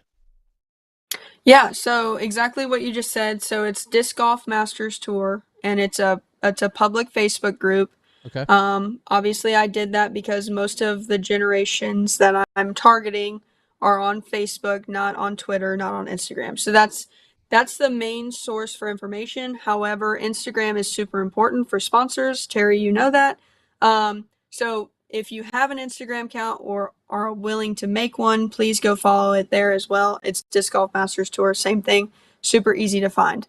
And then I'm hoping to gain a bunch of emails as we have events through Disc Golf Scene, and then I'll just slowly start shooting out announcements through that. But until then, I can't do that. But yeah, that's another way that I plan to contact people. Okay. And inevitably, there's going to be conflicts from one event, that might focus on these divisions versus another event. There's really nothing you can do about it at this point. As you said, you're kind of beholden to what the PDGA scheduling is, what a local tournament scheduling is. What is, maybe just reiterate, what is the route or the method, if there is availability or a weekend that may or may not fit, and an event or venue that may or may not fit? What's their course of action to reach out or to maybe even be considered or eligible? What do they need to do for you? Yeah, so if you want to get a hold of me, it's discgolfmasterstour@gmail.com. It's that simple. Shoot me an email with information. Same thing for sponsors. Sponsors are super important. And like I said, it doesn't have to be a huge sponsorship. If you're a small business owner, obviously I love small business, and you want to donate something as simple as a QR code on a business card with a discount code to throw in players packs. Like I'm totally cool with throwing that in. That just helps everyone in the sport. It doesn't cost a lot. Obviously, it doesn't add a ton to a player's pack, but it's important to grow the sport. So literally anything, it can be a cash donation. And the other thing to keep in mind is if you want media in your area at an event, you need to go start fundraising, because I'm going to do my very best to provide it, but that's not guaranteed. So, and even if I do get that money, the money that you raise can just be added cash and make the event even better. Yeah. Excellent. And again, Ace Run guys are out there, which is awesome to see. They're here almost every Tuesday night hanging out with us. So we, of course, are excited to see what they can do. I guess this is an obvious answer. You will likely be utilizing PDGA.com for scoring more often than not. I was thinking about like the stats and the numbers that we see with UDisc, but then I think about all the different divisions and the madness with that.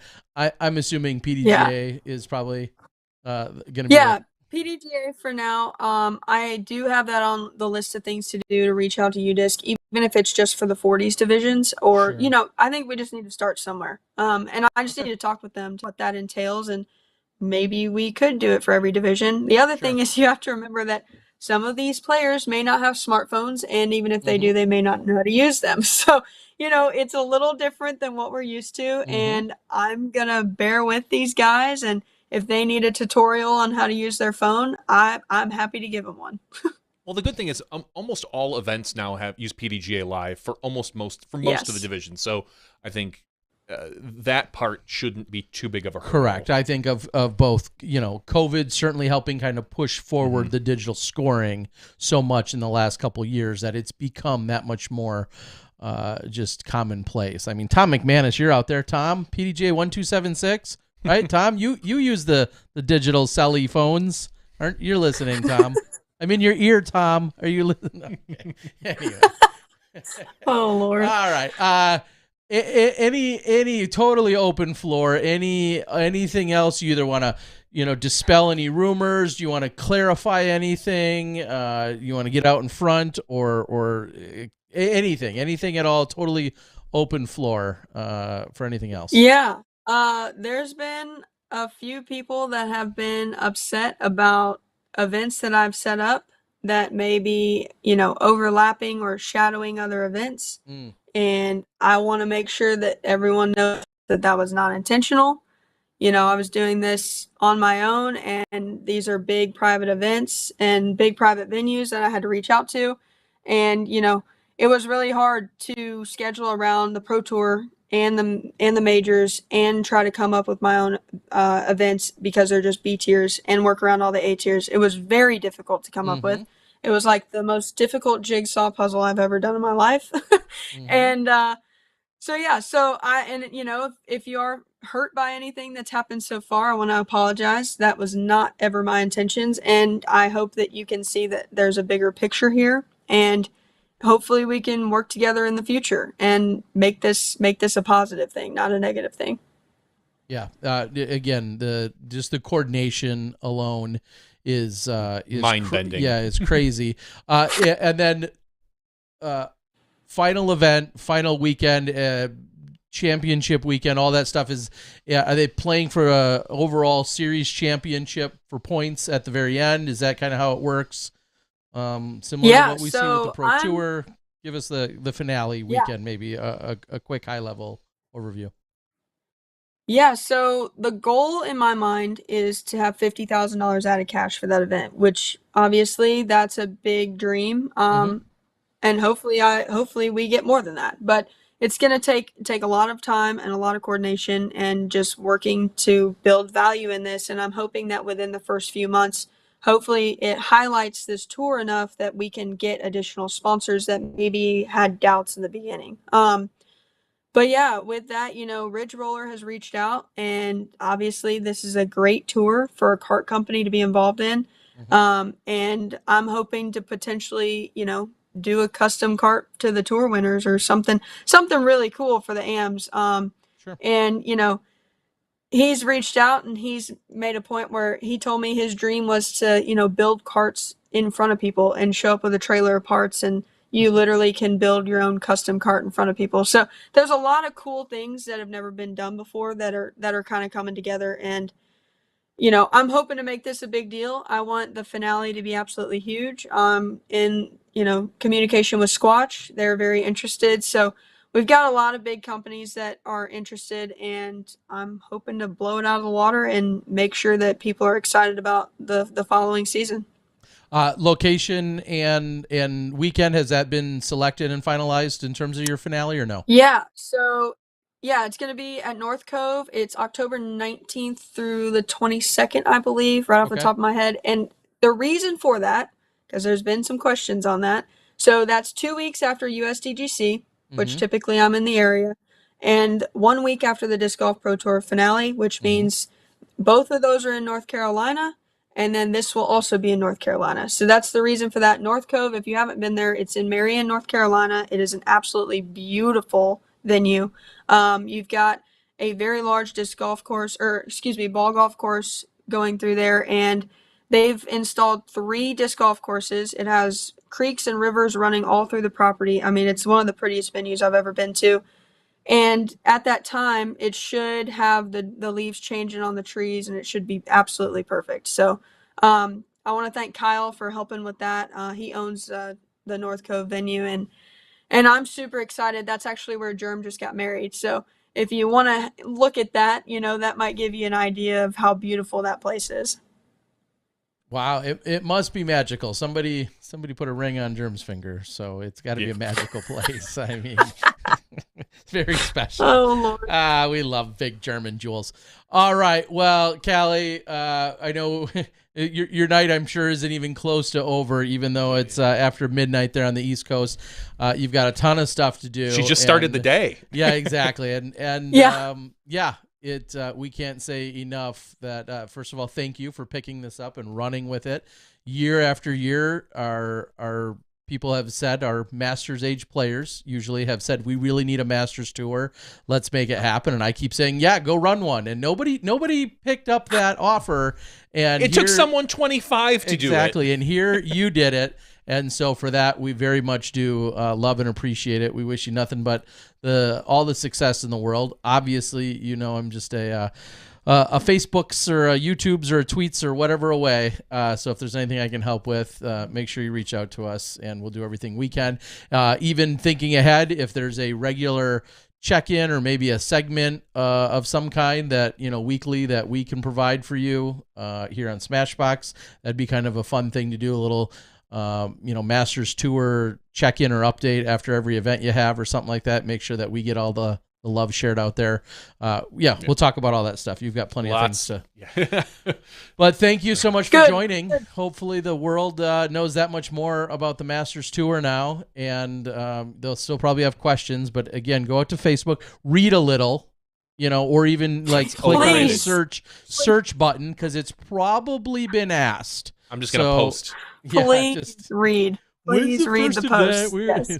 No, just do a little bit of reading, people. Callie, again, we wish you the best of luck, and if there's anything we can do to help out, just let us know.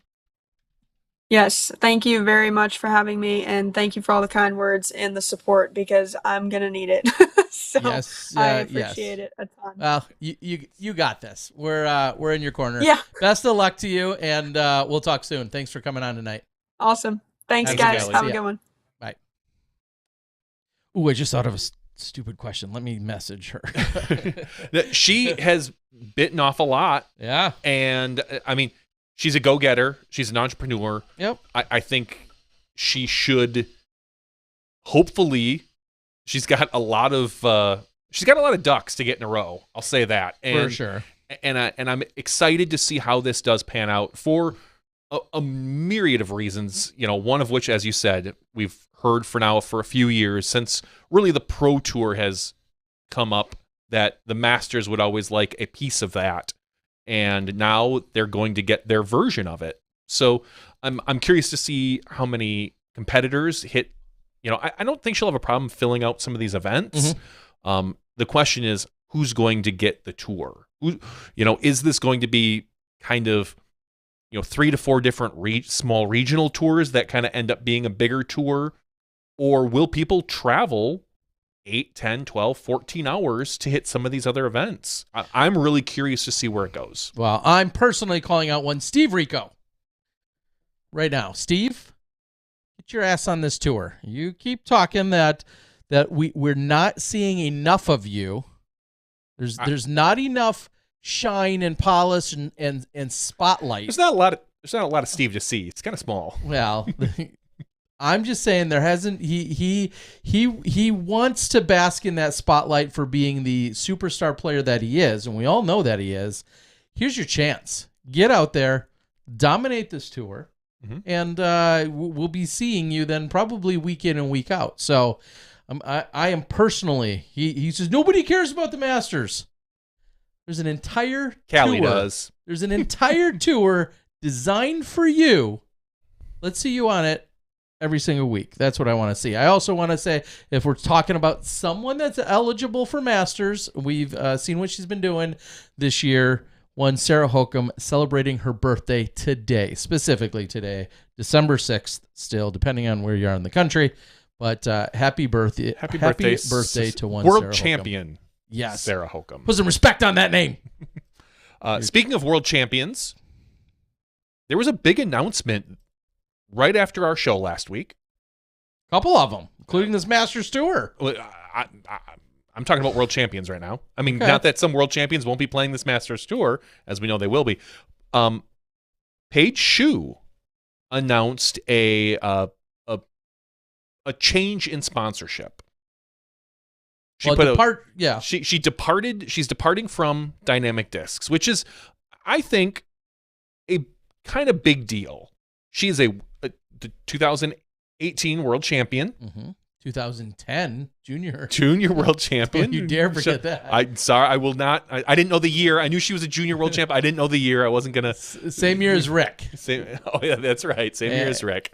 But and Wiggins. Her dad is currently CEO or president of Dynamic Discs, and I think there was a lot made last year when Kona left Innova for DD, and considering her father holds a position, a relatively big position with Innova, and Doug holds probably an even bigger position in DD, and his daughter is going to be choosing what sounds like a different sponsor of some sort. And she hasn't announced what is in the future, what type of sponsor. It might not be a disc manufacturer. We could see it be anything else.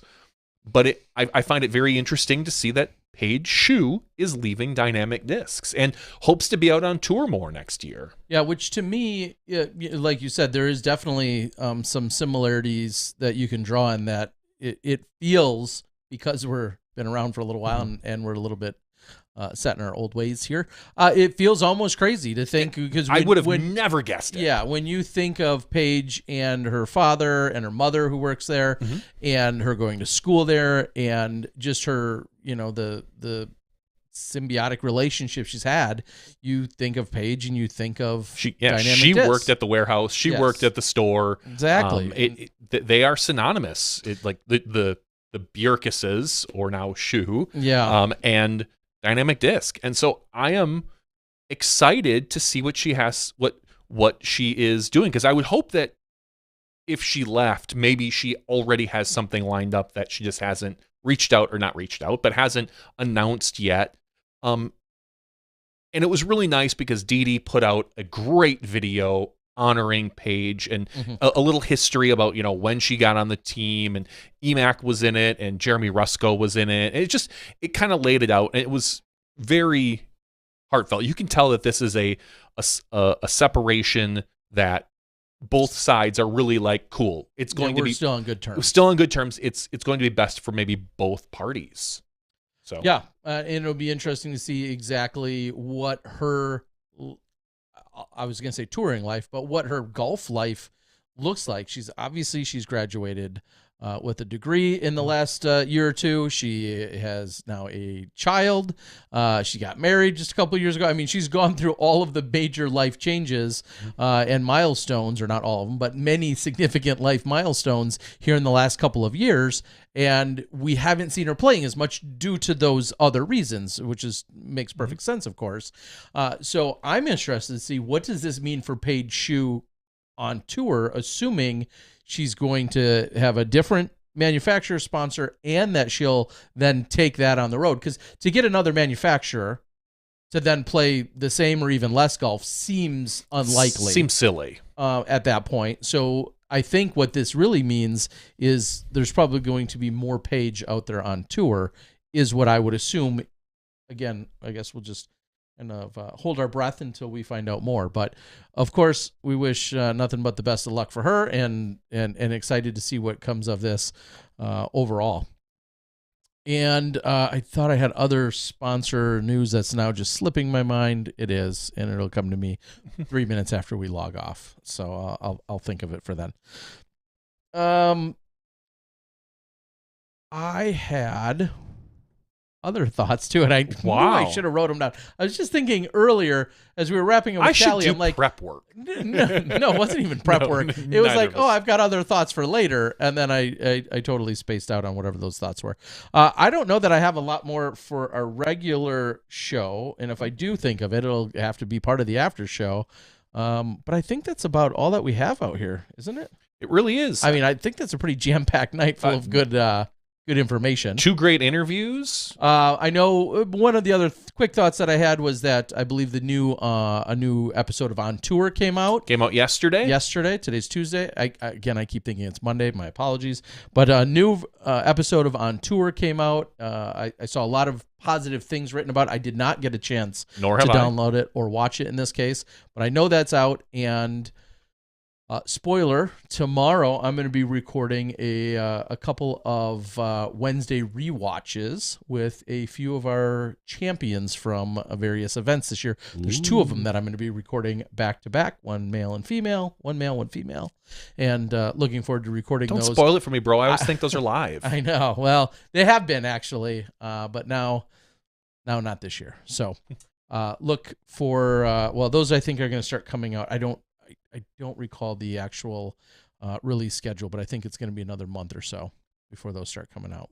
But we're going to have some Wednesday rewatches. In the meantime, On Tour is going to continue to unfold. I believe now every Monday from here on out for the next 3. For the next 3, I believe you. Which should be the last 3. That'd be. I think there were 8 episodes. Oh, I thought there were 6. Were there 6? Oh, maybe you're right. Maybe there are 6 episodes. I don't know. Neither of us know. That would make sense. We don't work. We're not employed by the Pro Tour. No, but I do know that Corey and Jamie Thomas did like an AMA on Reddit. So if you want to, if you're interested in some of their history or the information of the On Tour behind the scenes of the behind the scenes show, then maybe you could go out and look at the Reddit thread. I breezed over it right when they kind of started answering some questions, and then I just tailed away. So, but please, by all means, go promote and check that out. Funny, I'm getting a notification via the Instagrams that somebody was hacked. Who was kind of an odd message this weekend about something about clothing company and going to some platform and all this other stuff. And I was like politely kind of replying along, then just to have the gentleman reach out and say, whoa, these messages earlier, I was hacked. It's kind of funny to see that. All right. I've got some random stuff for the after show, and great. Of course, we're going to have our giveaways and all that other stuff as usual. But I think that's about it. I'm going to get another quick plug in either tonight or maybe tomorrow. I'm going to put up some information. I teased it out in the last week or two that I think we're going to move forward with a chaining in the new year, a flex start in northern Illinois, southeastern Wisconsin area. So would love to see so many of you for the flex start that's going to take place. Also, is it going to be warm? I'm pretty much guaranteeing it. You're guaranteeing warm weather, like 50 to 60? Warm is relative. I'm a bigger guy. What's warm to me might be a little chilly for some. But yeah, it'll be great weather. You should definitely, everyone should come out and play on New Year's Eve. We'll have to come up with some crazy games in addition. Yeah, anyway. And then also this weekend, I am excited to partake in an event that actually took place last year that they did. I want to find the official naming of it, but essentially it's a Fly Mart, Swap Mart, disc golf collection, type thing taking place down in Illinois at Workforce Brewing. And I was going to try and find the official title of it, but it's going on this weekend, and I'm looking forward to... And a lot of people coming in, like it's a Fly Mart, bringing this particular Fly Mart. Is it stocked plastic, or is it more selective discs? Are you going to find more likely maybe a little bit more collectibles, or can an average person show up and be like, hey, I'm just looking for, I'm looking for 2 trespasses?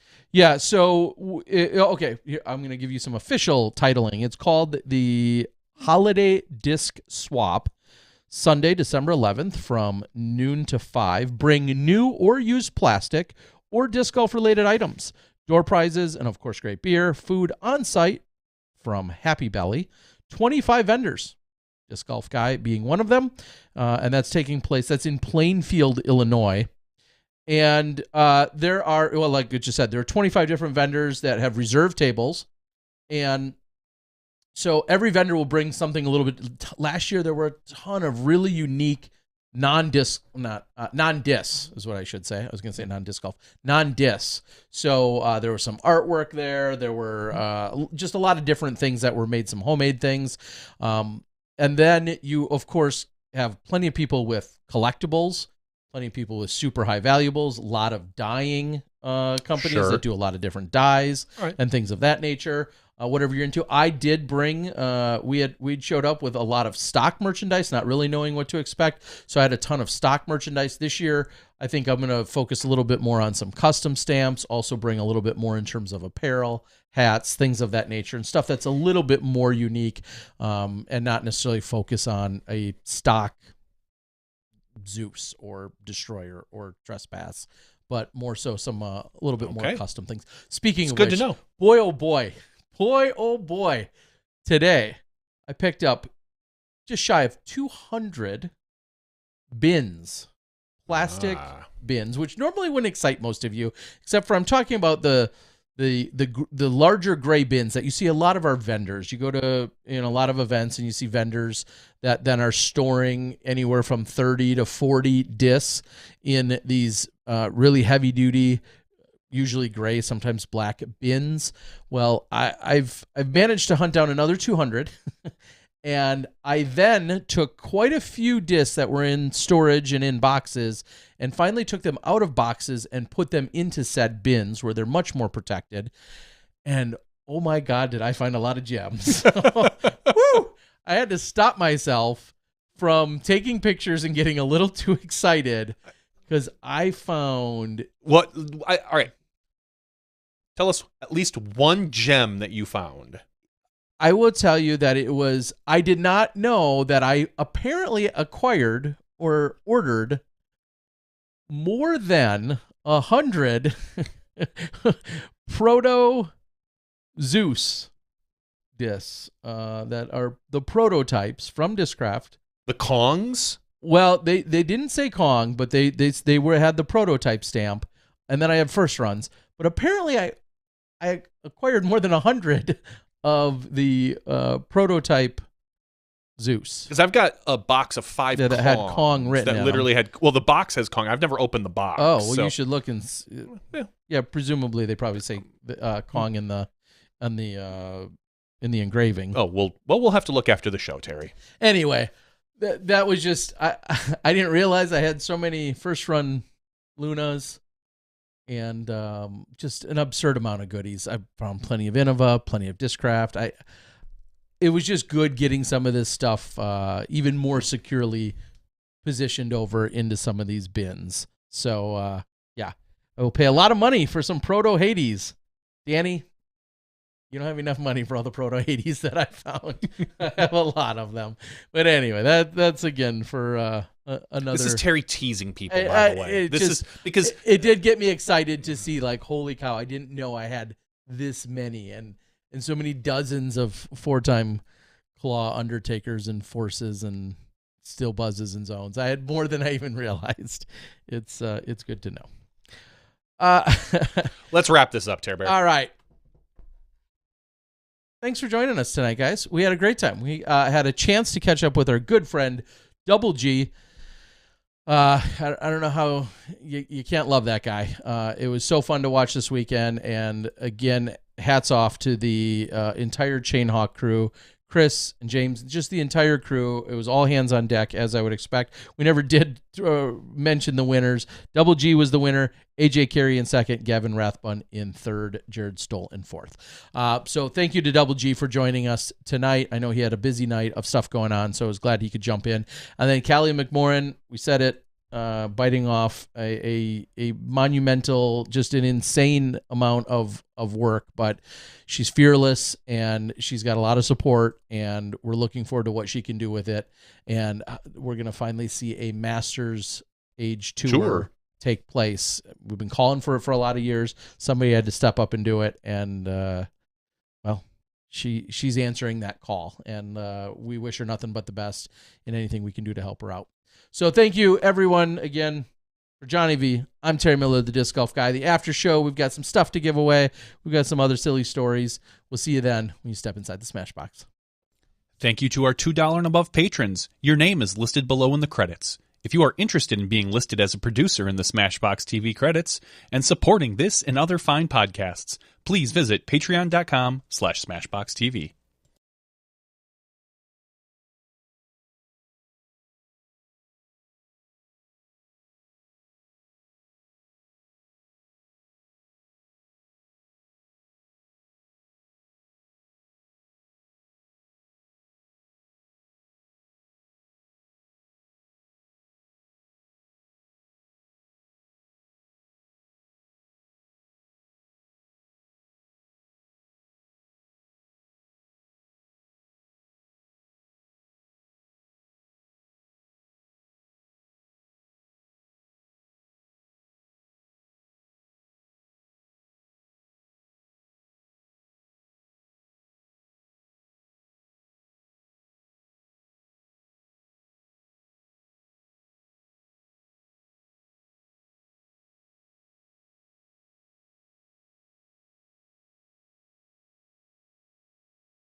Hello, everyone, and welcome to Smashbox TV's podcast 432's After Show. That was a new one. You mouthed it. I did. Yeah. So here we are. It's the after show. Yes, folks. Brian Schweberger's out on the board. Good to see you, Schwebby. Hope you are doing well. If you're not familiar with the after show somehow, well, it's the time where we set our official disc golf reporting and journalistic duties aside for just a moment, and we talk about anything and everything which may or may not circle back to something disc golf related. Maybe. Maybe not. More fun when it doesn't. Sometimes it's not. All right. I am going to lead with this one because I got pulled in yet again on one of my little airplane rides this weekend, down to Florida and back. And little did I know I'd actually consume some both ways. I cannot say enough about the Netflix series with Ricky Gervais. Oh, extras? Afterlife, that's the one. It's just damn good. Like, it's a few years old. Is it really? I'm fairly certain that that's not a new series. Well, I should say I think I'm in season 2, so that would make sense. Season 2 or 3 even. I don't even know if it was a Netflix original. Is it? It says it when Does it? when Okay. it comes up. So that probably is then. I will read what it says here on Wikipedia since I have not looked at this. I already donated Wikipedia. Leave me alone. No, how do I skip past this? You don't have to. Oh, whoops, there. Okay. Well, nah. I will read directly from, Wikipedia, I guess. It says, Afterlife is a British black comedy drama streaming television series created, written, produced, and directed by Ricky Gervais. God, what's that guy do? Who plays lead character, Tony Johnson. It premiered March 8th, 2019 on Netflix. Welcome to the party, Terry. The second series premiered on April 24th, 2020. The third and final series premiered January 14th, 2022. Okay. So just earlier this year. I didn't realize. I knew it was a couple years old, at least starting out with. I didn't realize that there were 3 full seasons. I didn't know when it came out. So well, look how little I knew, which is no surprise. I'm going to see exactly where I'm about a lot of things. I am in season 3, and apparently I'm 2 episodes in, which means I only have, I think, 4. What are you going to do, Terry? To watch. So sad. So you have not watched it? No, not yet. It's just damn good. I love looking at the credentials here. It's just good. Of course, it's very infused with Ricky Gervais type comedy humor and comedy, but it is so serious at the same time. And I don't know. I'd love to know what other people think that have or have not consumed it, and it does make me a little sad to hear that I've got just 4 episodes left. I think it's phenomenal. That's what I'll say about that. So, Afterlife, Ricky Gervais. We have been watching. We watched the first season. We just finished it of White Lotus, which was filmed. It's a HBO Max series. My wife and I. It's such an odd show. It's just basically about these families and couples that go to a resort in Hawaii, at least the first season, and what happens to them at the resort. It's kind of a slight murder mystery in that the very first scene of the show, they show a body getting loaded into an airplane, like in a box. Oh, like Squid Games. I don't think so. And then the whole series is just you watching all these different families kind of interacted at this resort.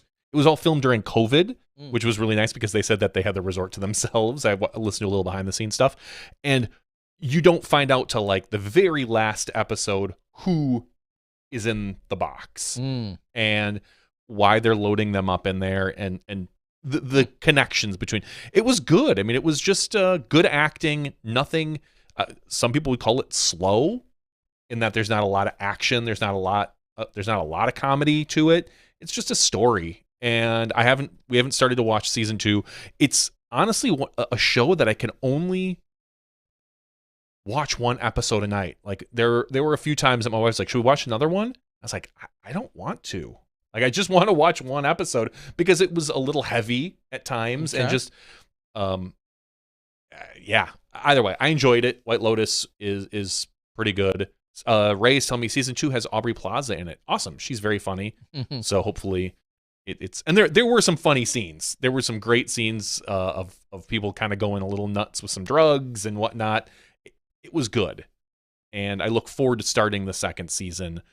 But yeah, that's what we watched like one every other night for the last 3 weeks, maybe 2 to 3 weeks. Been watching White Lotus. So I'll borrow that word. I don't know if I just said serious or not, but heavy is a good word that I would use in this afterlife as well. As funny and good as I think it is, I think heavy is also a good word. Like it can be definitely a tearjerker. If you watch Afterlife and at no point do you cry, I think you're a heartless a-hole. Is what I would say. I'm gonna have to try. Yeah, because I was thinking about you the other day. I'm like, I don't think you cry during anything.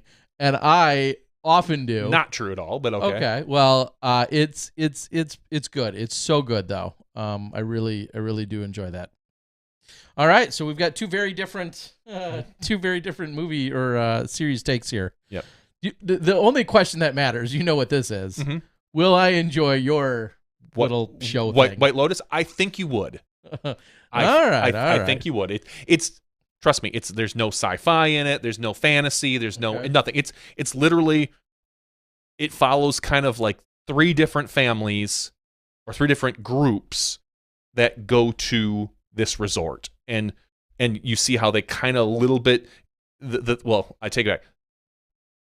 There is a family of a very rich family. And all these people are relatively rich. There's a couple on their honeymoon. Yeah, they're already on an island. They're on an exclusive resort. And then there's a woman who's mourning her mother who passed away. And how the 3 of them interact with each other on occasion, or just how they interact with each other, and how they interact with the staff at the hotel. It's good. You'll watch the first episode or 2, and you'll be like, what am I watching? Why am I watching this? And you'll just kind of want to watch more. And that's how I felt White Lotus was. All right. The problem is I'll probably never get around to watching it because you don't have HBO Max. Yeah, because I ain't got that kind of money. I ain't no HBO Maxer, whatever that is. Terry, do you know why I have HBO Max? From our other friend, probably. No, not at all. I've stopped using his accounts. Because Smashbox pays for a portion of the internet here. So it's AT&T. It's AT&T, so you are entitled to having some of my credentials. All right, you give me the logins. I'll give you the logins. I'll go buy stuff. So you can do that. Yes, because I think the AT&T bundle I got came with like a year of HBO Max or something. And you've been holding out, you son of a bitch. Is now the appropriate time for me to go watch Ted Lasso? I mean, yes. With all the isn't there? Yes, isn't there's there never soccer a bad time to watch Ted Lasso. It is probably the best thing on TV. The best thing. Is it still a running series? Yes, they're starting season 3. They're filming it, I believe, right now. Okay. The first 2 seasons are phenomenal. It's just so good. Again, this is good is the right word, because it's well done and it's a good show. Like, it makes you happy. Well, I'm underprivileged. And I do not have access to those things. That's why I'm not watching. I've been exclusive. Oh. Well, that's Apple. Correct, but I think your daughter has an Apple device, and she might get free Apple TV with that. So you might be able to log in with her credentials. If you're paying for an Apple device, it may have come with a year, because that's how my first year of Apple came, was with my first Apple device. See, this is why I'm so out of touch, folks. You just don't know, Terry. I definitely don't know. I did, talking about your daughter and family stuff, I got my 13-year-old son his first phone number. Wow. Yeah, I literally went to Mint Mobile. He's got an old iPhone that used to be mine. It's probably 3 or 4 years old. And we've been talking about it for a while. And I figured, like, you know what? 13 is probably the right age. So I just went to Mint Mobile on the phone, and it said, hey, do you want to do a free 7-day trial? It loads up an eSIM. And I just said, yep. And it said, cool. Hold on a second. All right, there you go. You have a phone number. We were messing around texting, create a group text, all this other stuff for the thing. It was really simple. It's like I think we're paying $15 a month for his one account. I'm literally thinking about moving my wife over to it. And then just keep her away from that Ryan Reynolds fella. I'm not too concerned. For her, or either one. Okay. And I think my wife's account would probably be $5 more a month because she uses a little bit more data. Sure. Because I looked at her average bill and she uses like just over, it's like 5 to 6 gig of data a month. And so they go 5 or 10. I would probably just get her the 10, and I think it's going to cost like 20. So anyway, you spoiling I just give her extra, just throw it around. Wow, just whip those gigs around. Whip those gigs right around, and just So I so far so good with Mint Mobile. I don't know if he's even made a phone call, but well then, so the texting feature works, even though he probably was on Wi-Fi when it happened. Oh, for certain, because Okay. But I figure 13's about the right age. I need to start. I put the Find My Friends app on it so I can track him wherever he's going. And do you have that with your kids? Do you know? Yes, like they have Life 360 or something. Yeah, and do you have to pay for that? If it was, it might have been a one-time thing. Okay, I'm not sure. I didn't know because I know the with Apple it comes right with the phone. You just sign up. And it's, find my whatever. You can find your device. Yeah. I've got my headphones attached to it, my phone, my iPad, anything Apple, you can just kind of hit it. And so it works out for him. Yeah. Ken's and Al are all checked in. Quick side note, it is the after show, and we're not diving into it by any means, but some of the national news, if we're going to timestamp some things right now, I'm just seeing on the internets that it is projected that Warnock will win the runoff in Georgia. So there's a timestamp for you. The Democrats will take a 51-49 lead in the Senate. Okay. So we're a month out from, or a month past the initial election night, and we finally have the answer to what's going on in Washington. Awesome. Well, I don't think we'll ever know. Well, no, honestly. I don't ever plan to really truly know what goes on in Washington.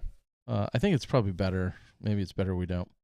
All right. Sorry, I'm scrolling down to double check if there was anything else. I do want to quickly read it. I know if you were here, 3 or 4 hours ago, you got some of this, but I want to quickly read off again for the Paul Macbeth Foundation is doing some auctions out on the website. They all end this weekend. They end on Sunday night, but I just wanted to say there's 24 different things out there. There's experiences, there's disc packages. You can win a round with Simon Lizotte over at Maple Hill. You can win golf with you and your friends playing with Avery Jenkins in Oklahoma. There's all sorts of things that they have available out there right now. Their team, the Paul Macbeth Foundation, is leaving for Uganda on what would be Wednesday, December 7th. Missy Gannon and Chandler Fry are going as part of that, which is super cool to have some of our top athletes. And I don't know if you can pick any better ambassadors on the planet that are better. Missy and Chandler will be going. Their next project is in Madrid. And then they said they want to give a shout out to all the companies and the people that are supporting it. And we've seen a ton of different people. And like we said, both products and experiences, and one of those I know being pastry dyes, Dylan out there who's done some camera work for me, he's celebrating a birthday as well today. And I know he's got a pastry dyes package in the Paul Macbeth Foundation auction that's all ending on Sunday. So just wanted to throw it out there again. If you missed it earlier or if you're coming at it late, whatever, I just want you to know that it's going on, and it's pretty awesome to see. Obviously, Double G talked about it in our show that someone like Paul and his foundation, along with a lot of other people, are out there helping grow the sport, and Paul's foundation doing it at international level is pretty cool. We've seen all these different projects that are happening. So, and funding has to come from somewhere besides the $100,000 he put in there from winning this year. So pretty cool to see. All right. Wanted to get that in. As many of you know, many of you know, I was in Florida this weekend for Janesville. Wow. The Chain Hawk Open. Which is not near Janesville. Not near Janesville, it's in Florida. Wisconsin. The Chain Hawk Open. But also in the queue, I've got an event from New York that took place earlier in the year. That's very much in the queue. And then also we've got an event from Oregon that took place not too long ago. That's in the queue as well. Both of them are going to be released here in December. I'm going to keep rolling with a ton of footage, most of it being bonus footage, some being contracted, but most of it being bonus footage from throughout the year to kind of keep this off-season content thing rolling. But I guess the question I had, you and I briefly talked about it. This weekend, although you had some great star power at the event, Double G, AJ Carey, others, Johnny McRae, he ended up playing in the Masters, Nick Masters, a bunch of other top Florida competitors and so forth. Are we seeing any form of overload? And overload isn't the right word. Maybe saturation is a better word. With so many channels, and I'm not saying this in a negative way or a combative or a comparative way, but are we seeing now finally some true saturation with YouTube disc golf content? Because it's not just our competitors. There's a ton of channels doing a lot of reviews, doing a lot of different things, unboxings, mystery, this and that. There's a lot of channels, a lot of help and form and technique channels. Are we seeing saturation? Of course. We used to see the off season. We joked about it just a few years ago, how, you would save up a bunch of stuff for the off season, release a bunch and this and that. And it was almost the only thing out there to watch. Well, now there's, 3 to 4 different podcast channels that are doing everything from disc reviews, because there's discs being released every single week. Mm-hmm. I think there were 3 or 4 of them. I looked at one, I got kind of excited, the Tosi disc, the TOSY, the one that's supposed to be, it lit up and everything, and there was a Kickstarter for it 2 years ago maybe, and I supported it. I have not seen a Tosi disc yet. So, sure. But again, they've sent out emails, I kind of understand what's going on with it, whatever, but you've got people doing disc reviews. You've got the Vlogmas stuff right now. You have lots of that. A lot of people, I think, are jumping on what they saw. I'll say the success with both Simon and Eagle. But sorry to interrupt, but no, that's fine. Yeah, you're seeing a lot of that, and not saying obviously it's all content that's put out there for free. View it or not, I don't care. But you wonder, is it getting crowded? Is the saturation and is it getting crowded? There's only so much attention. There's the Disc Golf Network, which is releasing podcasts and very high quality shows like on tour. There's so much off season content now. And the funny thing is, there's so much content, and I feel like so little golf for that content. Because and again, there's not a lot of golf being played. There's not a lot of golf being played. And I'm not one to go out and seek out post-production personally, but I feel like a lot of people that after the Disc Golf Pro Tour finale, the season ends. And I know we had 2 wraparound events this year. I don't know how, I haven't looked at how successful they were as far as views and such compared to other events, but it's just like the collective disc golf experience and group just has this mentality now, and it's changed over the last 3 years, because we used to feel after USDGC, it was like, ooh, like, all right, we're done. People were upset when the NT was after USDGC. Sure. And then we moved the Pro Tour to be the finale after USDGC. And now I feel like everybody's at least used to that. And so right now our mentality is, all right, the Pro Tour's over. Oof, all right, I can get back to my life. I can watch other things on YouTube. There are some hardcore people that are still out there, and the attention and the concentration and the excitement will begin to wax again once we get to early February.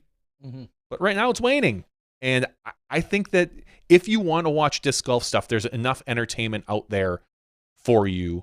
I feel like I haven't looked at Casey White's Vlogmas stuff. I know he's doing that. What type of views he's getting versus I don't think Simon's doing Vlogmas anymore. I don't think Eagle's doing it. Correct. I don't believe so either. I don't think either of those guys. I think they did it, and now they're looking for other things. But Simon's still putting out some content in the off season. And I do think we've hit a saturation point. I think that if you want content, it's out there. You're not desperate for content, so you can actually be relatively finicky or picky with the content you watch. I haven't, you nor I have watched this week's On Tour. It came out yesterday. Yeah. A couple of years ago, we would have been on that. It would have been like, oh, cool. This is something awesome and new and we've never seen before. And it's still great. But now you kind of feel like, okay, I'll get to it when I get to it. It might be later this week. I'll download it, watch it on a plane, or me, I'll probably download it and watch it during like my son's swim practice or something when I'm sitting there for an hour with nothing to do. It's not prime time immediate viewing anymore. Well, like you said, there's a ton of it out there and available. I was shocked to see that the coverage I put out this weekend, which was no different than what I've done the previous 2 years in Gainesville. In fact, in some ways, the previous 2 years I had a feature card during the first round, and then I had chase card coverage. Fox Hills Productions was putting something out, and I had a chase card. Now, granted, my chase cards were also pretty stacked with some really notable players, but just to put this in some perspective, last year when I had chase card coverage and I had a feature card and then 2 days of chase card, and I put it out essentially the same time, which was pretty much the same day, it collected about 189,000 views over these 7 videos. Today, I have 7 videos, which included a skins match and then 3 sets of feature/lead card coverage for a combined total of 58,000 views. And that to me was shocking. Same courses, same event, of course, similar people, some different people. We didn't have maybe, I'll say, a notable in Calvin Heimberg. He was at a wedding. Matt Oram had to withdraw at the last moment, so a couple of those names weren't necessarily there. We've had Chris Dickerson in years past. I was just shocked to see that there was that, and let me be very clear, I'm not complaining to anyone. It was surprising, though. And then I think the other follow-up to it is these last couple of years, I've worked super hard and had some things in my favor to put out the coverage that I shot and got off the course at 5 o'clock and released it at 9 o'clock, for instance, Eastern time the same night. Jokingly, I said, did that F up with the algorithm? Are disc golfers not anticipating, waiting, watching, or caring, or expecting something to drop that same night?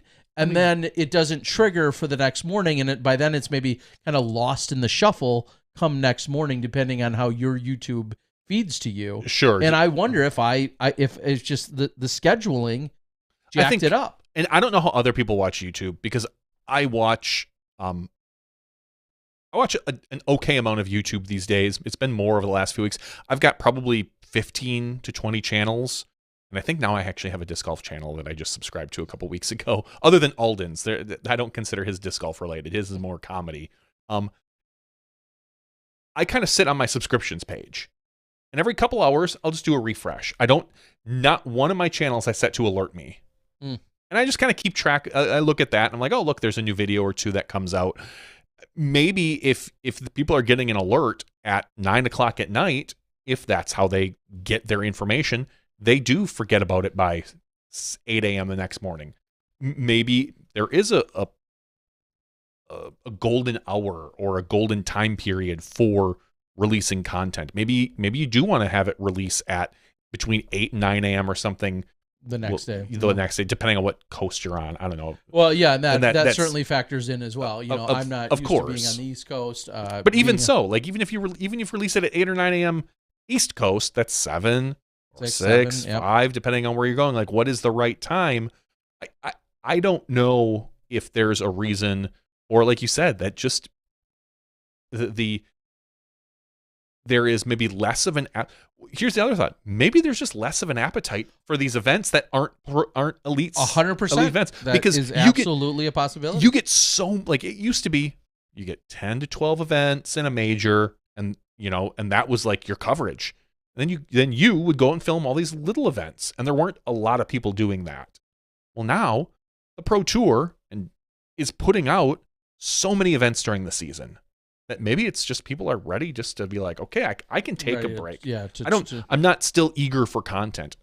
I don't know. The only way you're going to find out is more more sampling and putting out more coverage, like, which is fine. Whatever next event you have, put it out at a different time and find that out and whatnot. Yeah, so it was an interesting weekend from that perspective, and I was just quite surprised. And maybe that, again, could just go purely to star power. No disrespect to the players that were there, but maybe there was just not the names that somebody's like, hey, I need to click on this. That absolutely can factor in.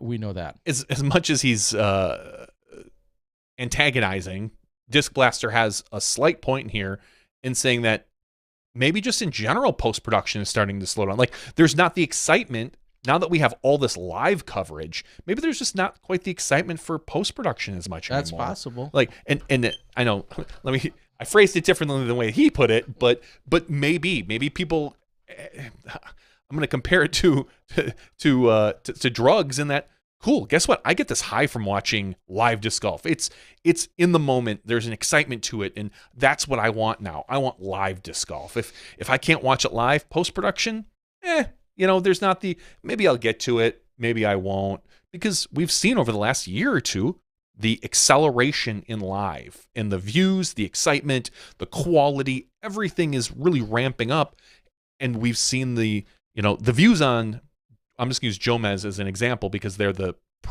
premier coverage. Those views aren't going down, but they're certainly slowing down in what we've seen over the last few years. They're still getting more and more views, but the excitement right now really feels like it's in the live court versus the post-production court. And I know, I was 4 hours late to live this week. Yeah, exactly. And I'm not saying, again, I don't ever think post-production is going away. I don't think... it will still get the views. A majority of the people still watch post-production versus live, but the excitement isn't there for post-production like it used to be. You can feel it. You can see it online. So many people are already talking about things. So just in general, maybe there's not the appetite for post-production. And I don't know. We'll find out, won't we? One way or another. Yeah. And again, I'm not judging anyone on how they want to watch. I don't care. As long as you're watching the product. Yeah. I don't have anything to do with post-production of any sort anymore. And I don't care if you want to watch it live or not. If you want to watch live, awesome. We'd love to have you. If you want to watch post-production, awesome. Go for it. But don't cry for spoilers. That's such a perfect segue unintentionally over to my friends that we saw a little bit earlier, the Big Money Skins. Oh. And I have no details other than literally seeing it announced in the last day or two yesterday. They posted, this is on Eagles Crossing Disc Golf, and I haven't reached out to GK Pro or Eagles Crossing or anyone, but I do want to throw it out there because it was announced yesterday. In 2023, the Big Money Skins Championship will be held over 5 days, starting on Wednesday, June 7th, and running through Sunday, June 11th. Wow, so much earlier. Wednesday, the 7th, and Thursday, the 8th will be practice days.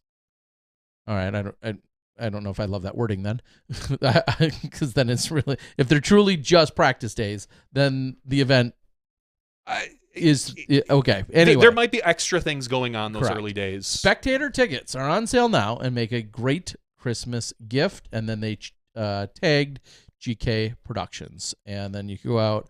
BigMoneySkins.com has more information. I get paid $0.00 to have anything to mention of this, but I did hit the internet, and like you said, I think that's arguably the number one talking point here is we know nothing else about any of the details other than it's moved into June.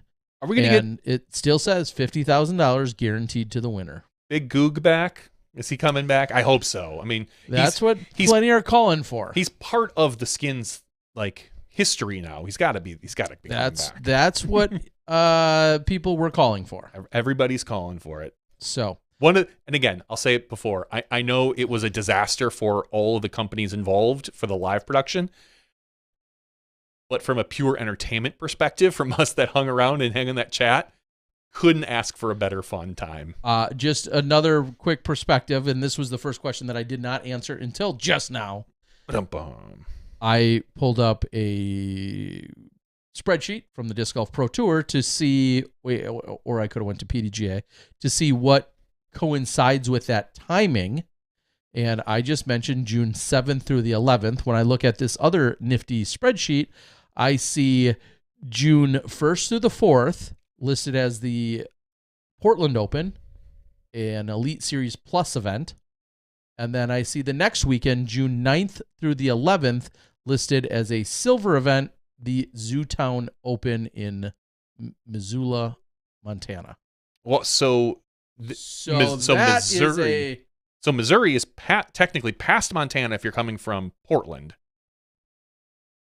Right? What? So if you're going from Portland to Montana, right? Yeah.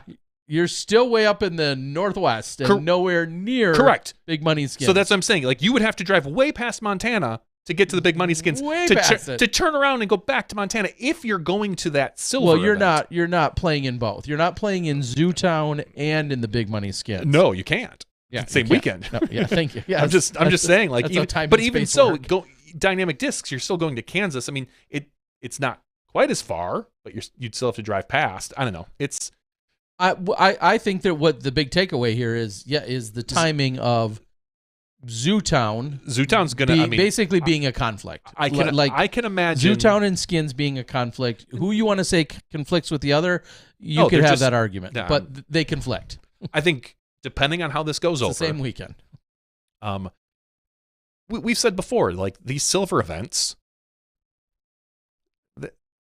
give them or take them. You know, I bet you a good portion of the people go to the Big Money Skins to the chance to win big money, because that's what it's called. And I think it's a Skins format. I believe it is. So we'll see. I mean, we don't know until we know. Yeah, I'm going to pull up the Googles. 14 hours. No. 9. From Portland to Missoula, Montana. I took a random guess. Is traveling northeast, and you're looking at... Montana's big, so... Yeah, you're looking at 9 hours of travel. Big sky Portland country. to Missoula, 9 hours, 8 hours, 45 minutes. It's going to be even longer than that because you're probably driving a van.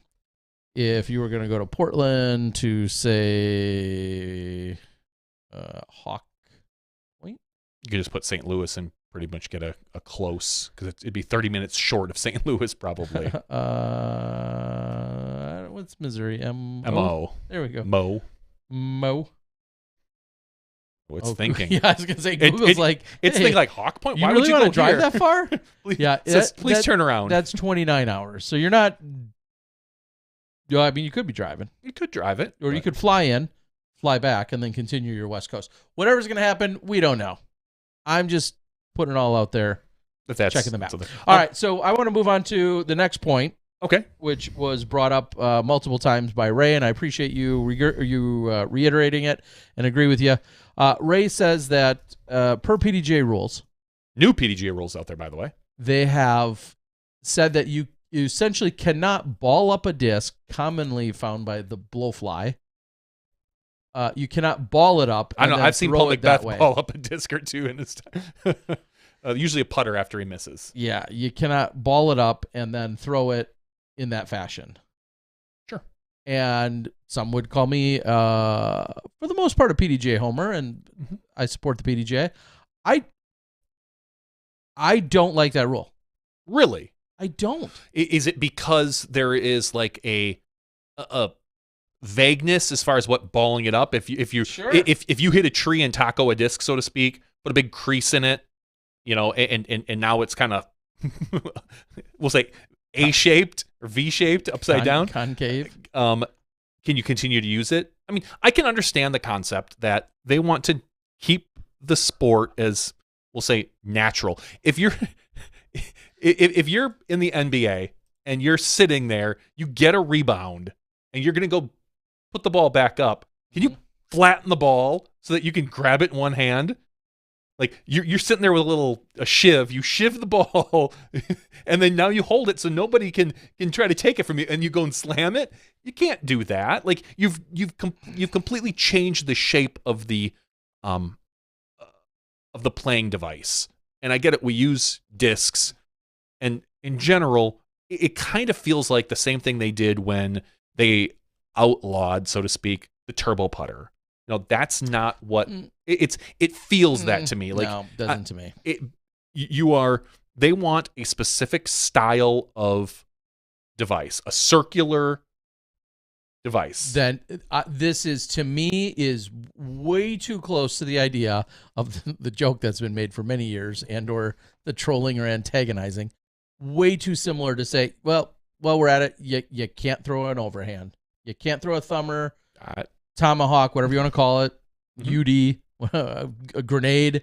You can't throw those. Chicken wing. Yeah. I don't think those are synonymous, but just the point is you can't throw a disc that way. It's not meant to be thrown overhand in disc golf. It is way too close to that where you're dictating it, because you and I both know, whether it's a disc in one of your bins or a disc in some of these bags, some discs are barely recognizable when it comes to their overall beatness. Oh, yeah. And their overall wear and tear.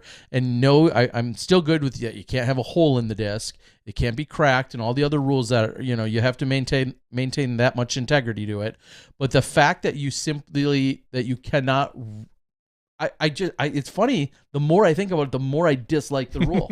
Because I think about a super soft putter that you throw that goes through the chains, or not through the chains, through the basket, because you've thrown it hard, or because it's black. Let's just say you've got your favorite soft judge, your favorite soft AVR, and it sits on the ground because you threw it and it's black, and now it certainly wobbles, and it's 100 degrees out, and it wobbles so much more and is so much more flimsy than the guy throwing the brand new white KC AVR, and this guy is throwing his black super soft judge, and now where's the line drawn if I'm holding a disc and it's literally flopping over?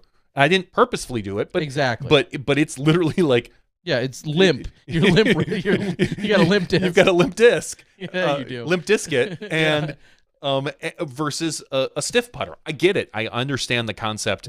Stiff putter. A very hard stiff putter. Like, it's just, and you're limp discing it. And you are just sitting there next to the basket with a floppy disc. Yeah, I understand your complaint. I do not like it. I understand your complaint. I don't have a take. Funny thing is, I haven't thought about much. I don't have a take one way or the other. I can understand kind of both arguments. I think I agree with yours a little more than the PDGA's here, but I don't know. I just think of all we talk often about, because whenever you do a demonstration, it's usually the kids that then have like the 5 or 10, immediate questions. First one is always, well, what if it comes to rest on top? Do you get extra points or negative points, whatever, if it comes to rest on top? That's just a disc given. Resting on top should count.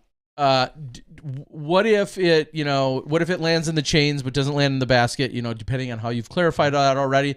Fair question. What if it wedges in? Those are like probably the first 3 questions that actually come about if you're standing around a bunch of people that have never played disc golf that are near a basket.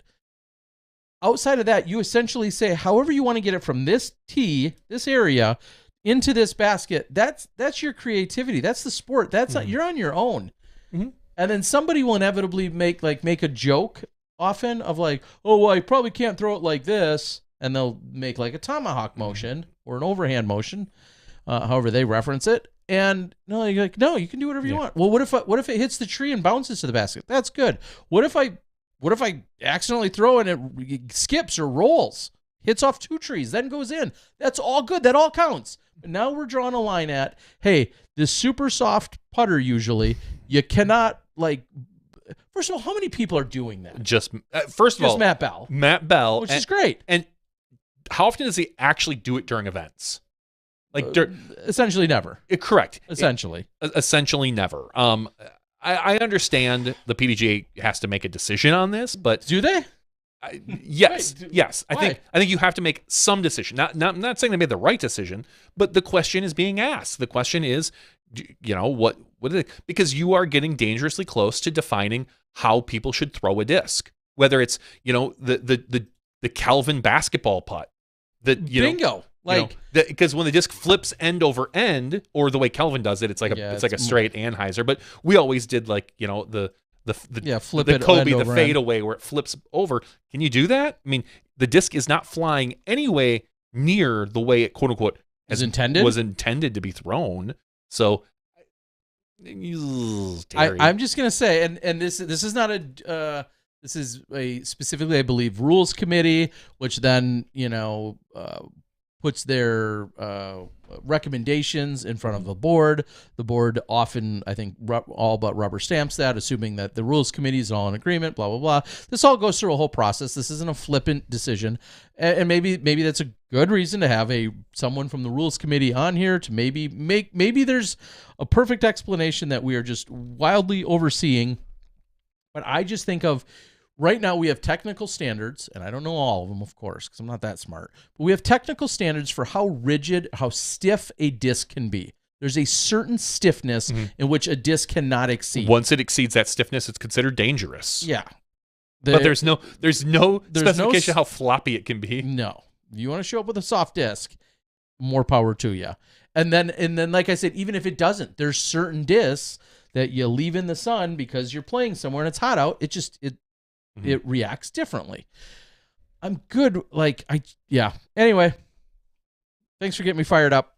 That was one I kind of disagreed with. I definitely disagreed with when I saw it. And then when Ray brought it up a couple times in the board, I fully disagree with that. Yeah. I mean, Robert says ban rollers. Could they ban rollers? I don't believe you could right now, just based on how the rules are. Because you can't, unless the PDJ could say, where the disc hits the ground, that's where it stops. Because as we know, otherwise, if you try to ban a roller, then you have to ban all rollaways.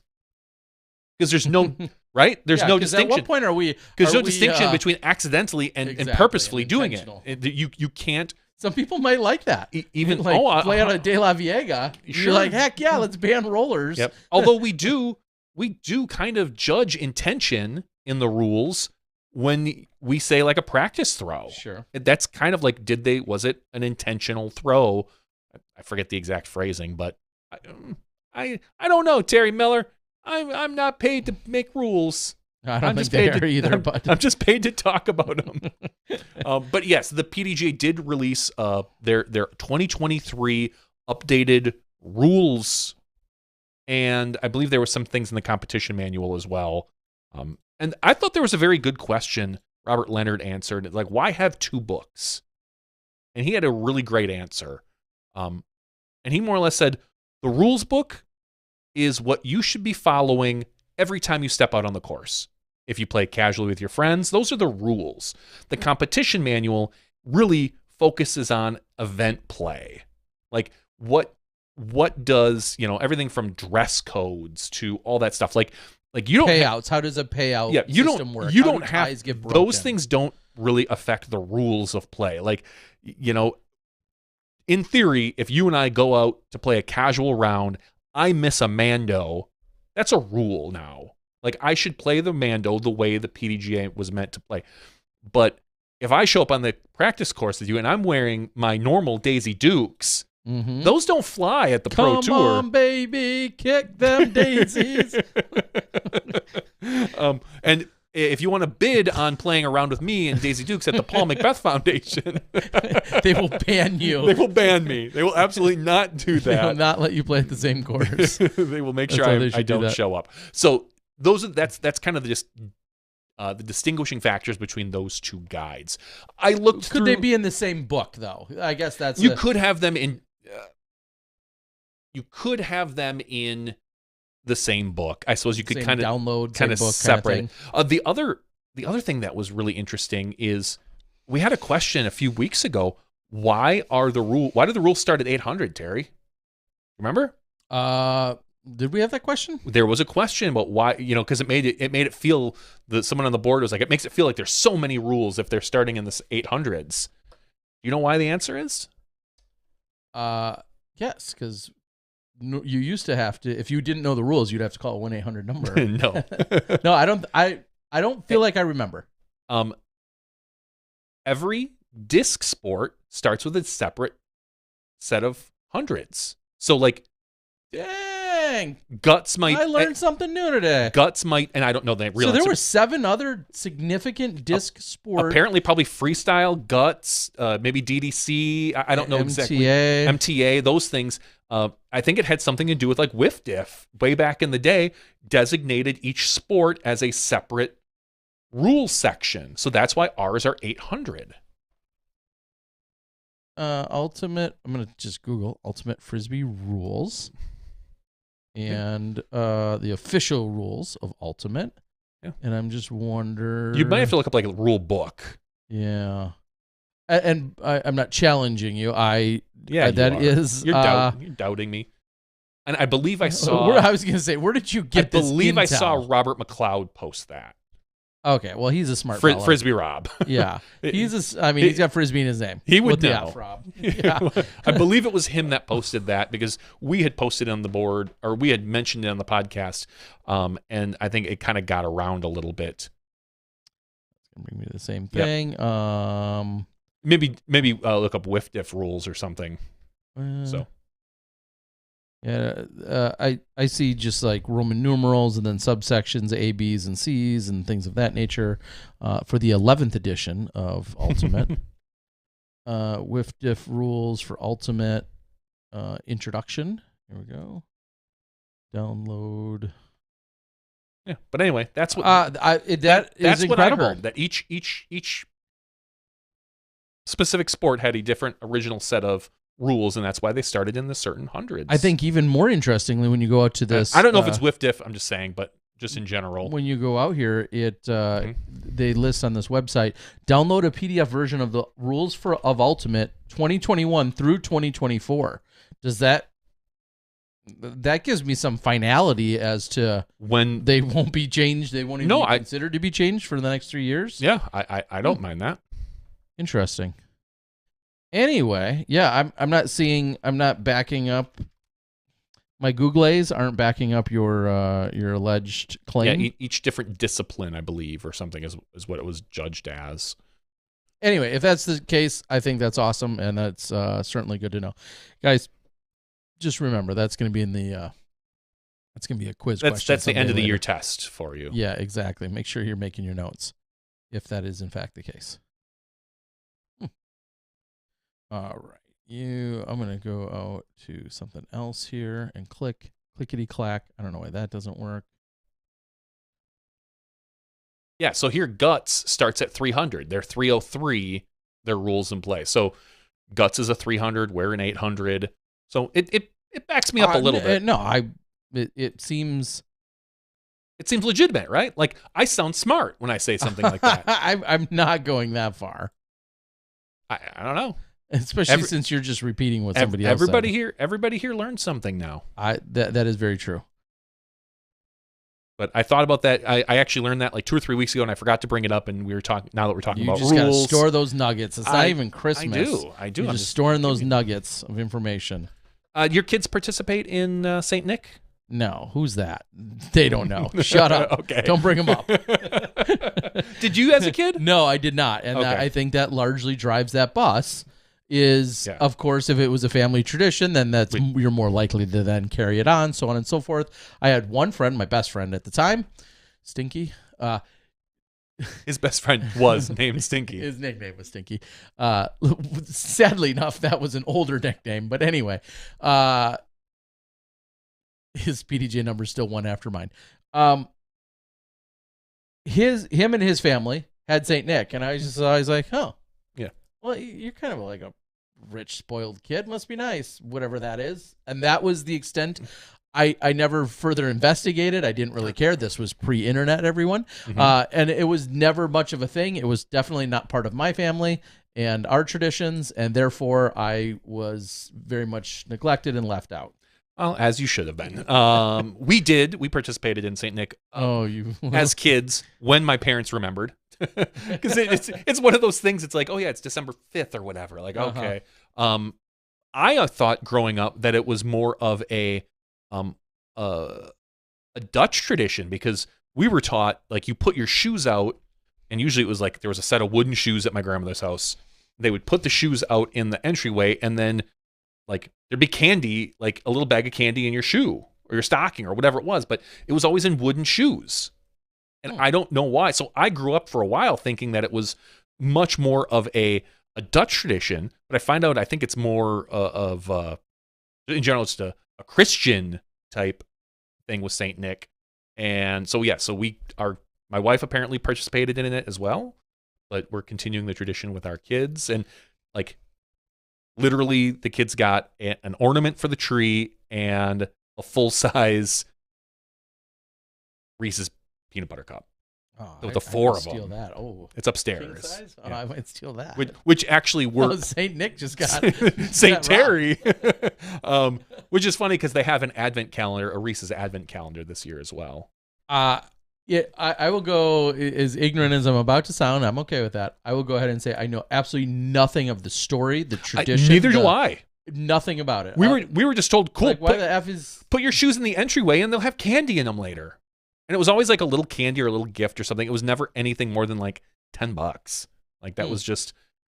I don't know the story behind it either. Christmas set of gifts. Yeah, more or less. That's what we thought about it as kids. Yeah, I don't know. Anyway, Spock says, I question how he was supposed to get inside since we didn't have a fireplace or chimney. I was 3. Yeah, magic. Those are definitely valid questions, for sure. Anyway, I think our friend Disc Blaster is having an argument with himself out there on the chat board. Go figure. No surprise there. What else do we have going on? Not too much. Not too much, Terry. We talked about the rules. That's... Oh, yeah, I will quickly... I'm not going to read... Certainly not going to read it. I did put a link in the YouTube chat, but some of the overview of the rules talks about withdrawals and refunds. They make some clarifications. They talk about practice rounds, beginning play, late arrivals. Those things are addressed. Grouping and sectioning. It looks like a number of things were addressed there. Tour standards, as in pass-through fees. Those are further clarified. I think additional things were added to pass-through fees for tournaments, for TDs, to be able to turn a small profit on the events. A-tier requirements in terms of warm-up areas and underserved divisions. That is talked about. And then it says minor changes. They have excessive time, moving obstacles, relief from obstacles, mandatory routes, casual areas, relief areas, illegal discs, so on and so usually forth. The minor changes are just a little bit of like verbiage, literally one word, like one or two words that maybe just to add a little clarity. Yeah, like within the mandatory conversation, it says it used to say as soon as a disc enters the restricted space, it is considered to have missed the mandatory.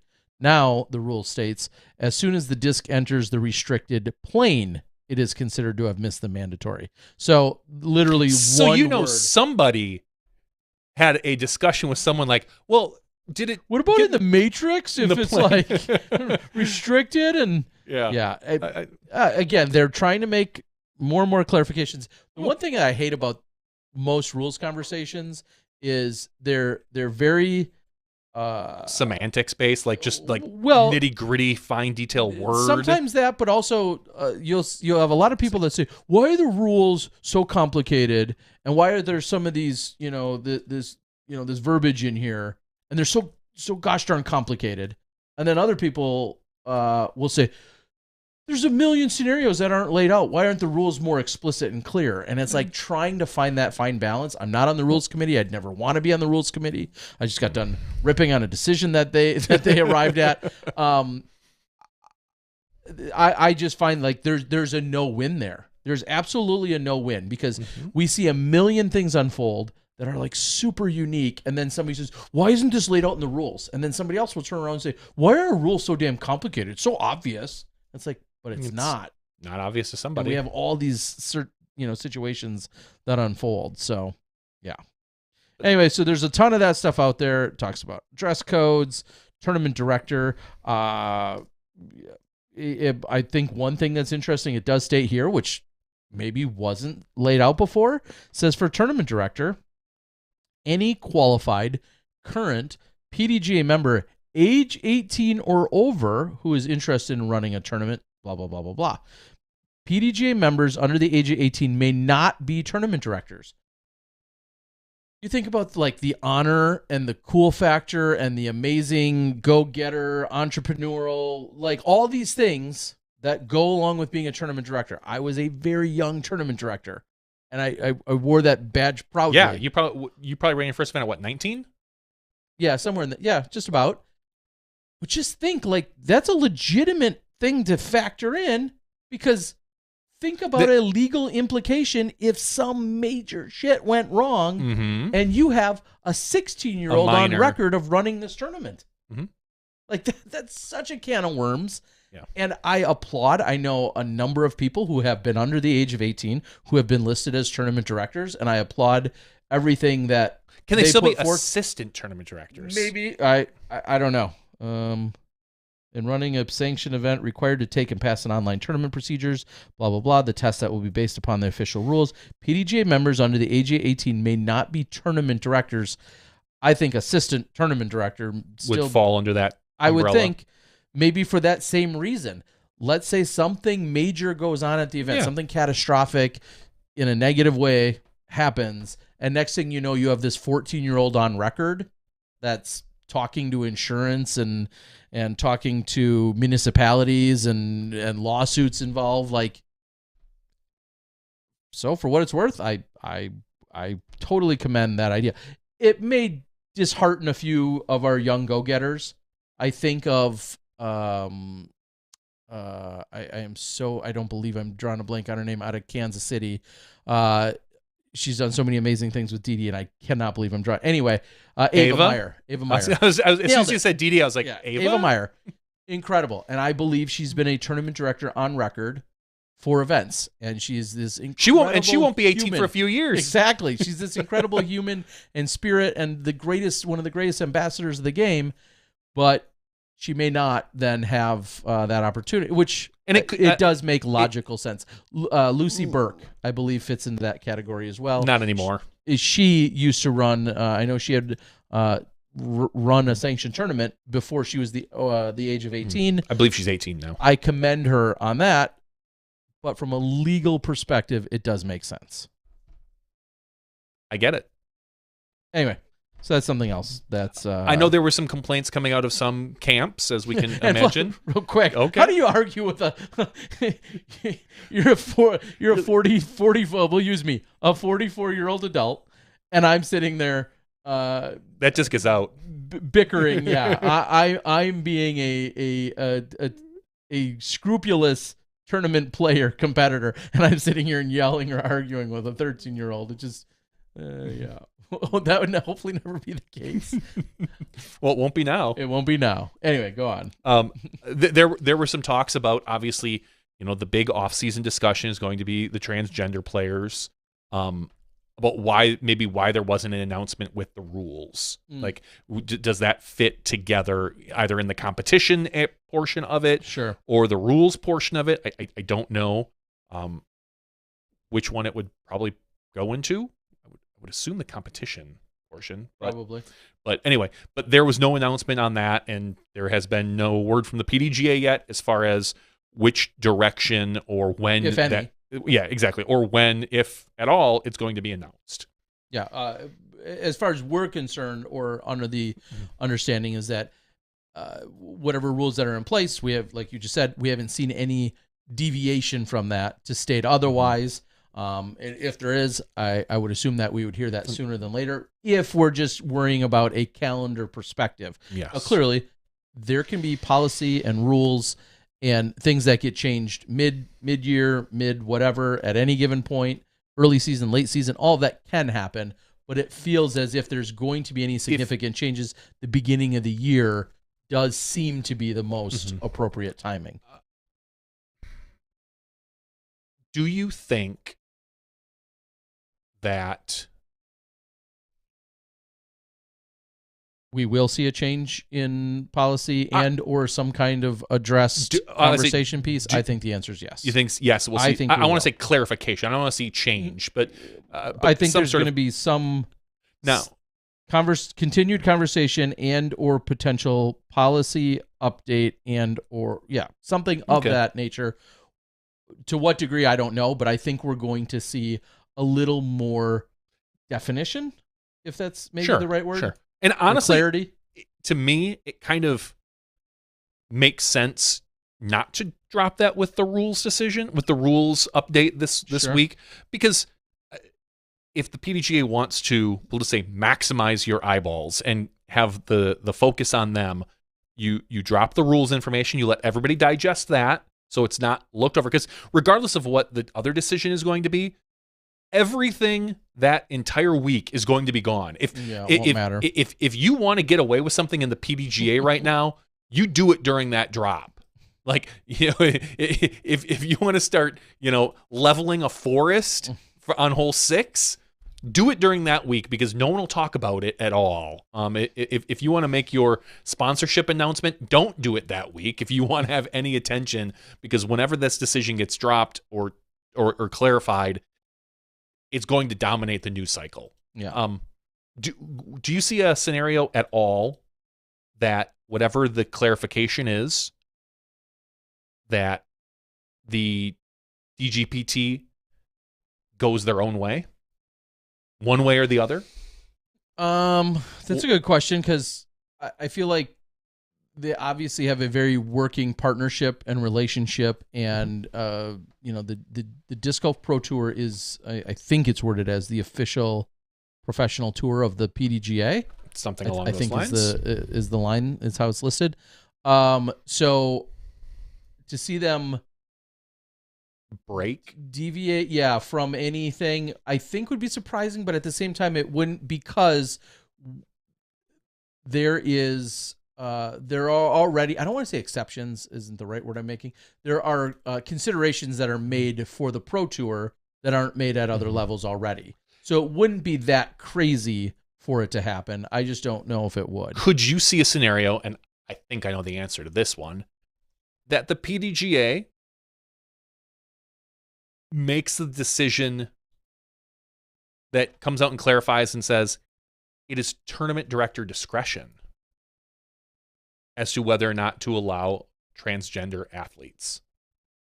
That it has, but you have maybe make an XT event, a new tier, so to speak, or something along those lines that says, guess what? If it's announced ahead of time, because we all know, and I'm going to go totally stereotypical here, what might fly in Alabama might not be the same as what flies in California. The two completely possibly different outlooks.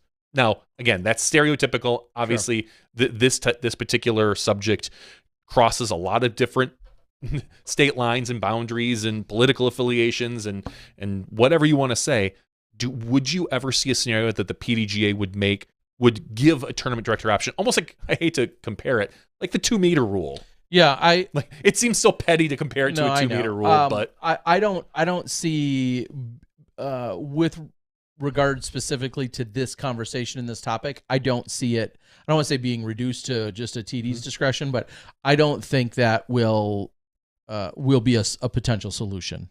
I don't think so either. I don't believe that. I mean, it is an idea. It feels like, to I me, don't think that it would. If that were to happen, it feels like the PDGA is almost pushing the buck to a tournament director and making it their decision, so that at some point, then at that point, a tournament director could have a lot of different influences and or bias and or sure. But that's but again, if it's sure. My thought is if it was advertised ahead of time, and granted, I don't see the PDGA, if they go one way, allowing a different direction. Would either whichever way that goes. Yeah. So I don't know. And maybe the last, because there hasn't been a ton of, I'll say, explicit outpouring of a stance one way or another from a lot of our top players. Also hitting the news cycle though this weekend was Nico, who had a very specific take on it and removed that specific take. Yeah. And I guess if anyone was uncertain as to where one of our top level competitors stands, Nico LaCastro made it very clear this last weekend. It always makes me wonder, and I don't want to lump together, but clearly Nico and Cat merch are an item. Does Kat feel the same way? Is this Nico being vocal for Kat because she doesn't feel she can? Or do they have two completely separate thought processes on it? Yeah, that's... It's not surprising. Some couples have different takes, whether they're political or social. I don't know. It's interesting to see sometimes. I think he's really been one of the first, and that's why I bring it up to really push a particular side, of which he quickly removed the post. Oh. I did not know that it was quickly removed, only because it's out there in so many. Correct. It's been screenshotted, but the reason why it's been screenshotted is because the post was removed, and it makes you wonder. He just signed with Lone Star. Is that a Lone Star thing that they don't want this associated? Is it a Nico thing? Is it? I don't know, but we've seen Nico run through a few different sponsorships relatively quickly. If that type of social media content is going to be on the horizon for him,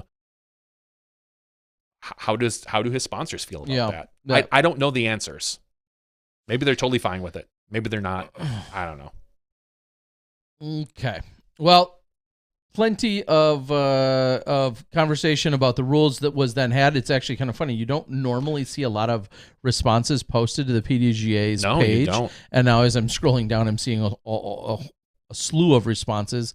I can imagine a lot of them have to do with one particular subject matter, but I see actually a slew of responses. Probably some things, clarifications and stuff. And as you scroll down. So, as always, if we hear or learn of anything, we're more than happy to share the findings. We'll be here for you, people.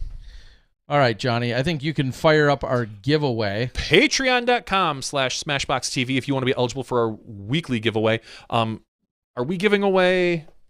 Sure, we can do that. All right. Tonight, we're going to give away Disc Member Box.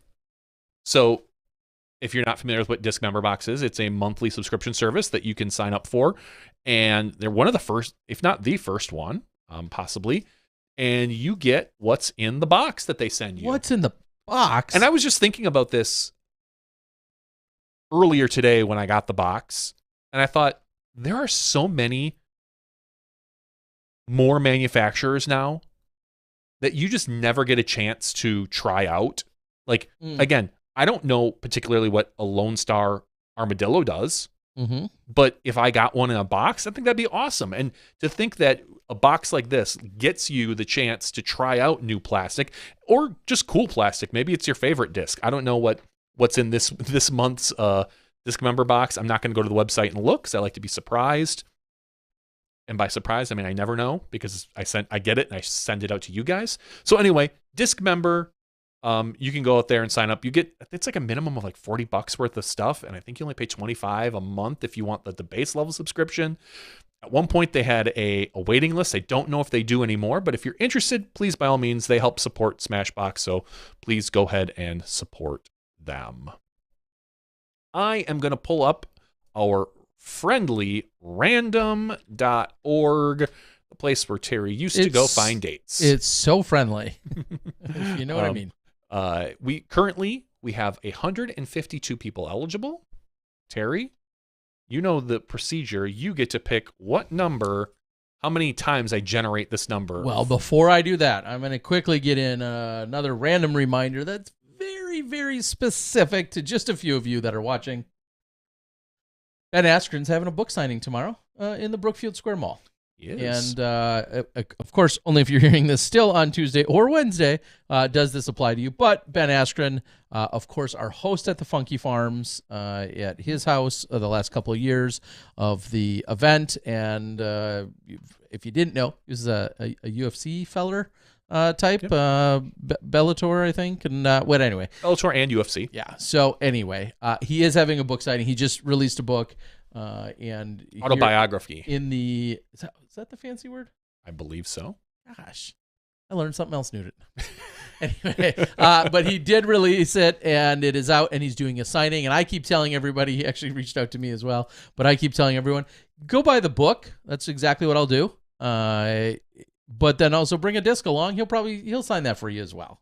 I keep posting that, so I hope he does it for everybody, but I'm sure he will. He'll probably be tickled if you show up and you buy a disc, you bring a disc, and then you also buy one of his books. And that's exactly what my plan is. It is available on audiobook as well. Yeah, and I believe he does the... He does. It's like... He knows how to read. Like he wrote it. And he knows how to read. And talk. He knows how to talk, too? Yeah. Jeez. And he knows how to host disc golf events. So anyway, I want to quickly get that in there. He's a great host for disc golf. And yes, I'm sure all of you can get all wild. I saw somebody immediately had to have a reaction because he got knocked out. I get it. Yeah, you're the first to Here's say what that. you do. If you're going, why don't you challenge him? If you're going to a book signing, challenge him in a ring, and we'll see how it goes for you. Yeah, it's so funny. If you think you can knock him out, by all means, please. I'm sure he would be happy to take you up on the opportunity. Yes, Ryan Pilcher, he will sign your audiobook. Just download it onto your iPod. Zune. Yeah, your Zune. Your Zune. Download it onto your Zune, and then have him sign that. That's what I would do if I were you. Okay. All right, let's generate a number here so we can give something away. We're going to give away that disc member box. It is, well, this is podcast number 432. So 4321, first number generated. Our very first number, the very first number we generate is 137. They were sorted by email address. So 137, let me pull that up. 137, I don't need to scroll at all. Chris Stillwell. Chris. Congratulations, wow. Chris Stillwell. Thank you, Chris. We will reach out to you and you'll get whatever's in this box. Man, I went on Disc Golf Twitter and it says, does getting an ace count as a CTP as well? Yes. 100%. 130%. If there's a CTP hole 7, you walk up, you ace it, nobody's getting as close as you are. I mean, whatever you're going to say is the dumbest thing. The argument to be had is that it's closest to the pin, not in the pin. Is that it's well, no. I think the argument to be had is you could hit the ace, it comes to rest, and let's just say in the craziest way it comes to rest and it's leaning up against, like, we'll say the basket, nope. And then versus somebody who's thrown the shot, doesn't ace, but is literally leaning on the pole. It's technically closer to the pin or the pole or the pin. Depends where on the pin you're measuring. What if I'm measuring the direct center of the pin? So I go to the base and then go straight up. Who's closer then, Terry? Or you're measuring right from the orange sticker. Yeah. Who's closest to that orange sticker? Me in the basket or you on the ground? You mean that way. Terry Miller. Vertically. Yeah, vertically. Sorry. I've never thought of it vertically, but okay. Okay. Right? Well, for what it's worth, I do agree with you. I know you do. Because we're right.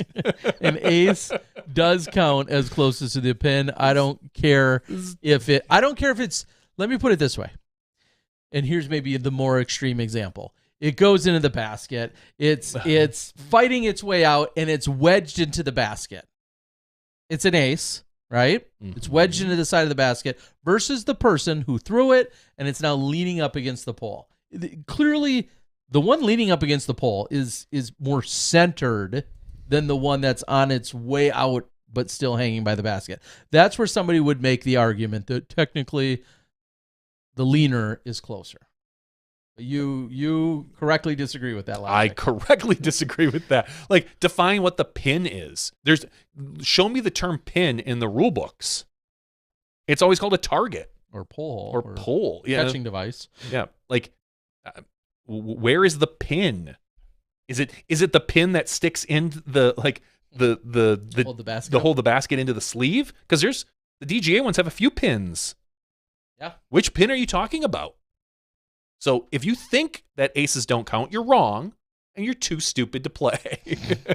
I'm just kidding. Give us your discs. Just give me your discs. Leave. Turn your discs in. The legitimate question that people have is, if there's an ace pool, does it count in a playoff hole? Yeah, and I think I'm gonna have talk about a tease. I think I'm gonna have a drop zone. I thought about it this weekend. I think I may have a drop zone just to again address that. It's been a few years since I brought it up. Me personally, I won't listen to your drop zone, but maybe I can be a guest someday. I don't think that they should count. I know some people say they do, and I'm okay if you do. It's honestly, I'm really 49-51 on it. Wow. I think that in general, it is in regulation is when the ace pool, the ace pot, or whatever you're counting. Once you go beyond regulation, the other people don't have the same opportunity as you. So if you're playing a pitch and putt course, and let's just say nobody gets an ace, you walk up to hole 1 where the playoff is, it's a 180-foot hole. That's way different than walking up to a 450-foot hole. I don't feel like there's the same opportunity for that. Now, if you told me, well, guess what? That's still part of the tournament. I think you lean more towards a TD discretion. What at that about point. a final 9?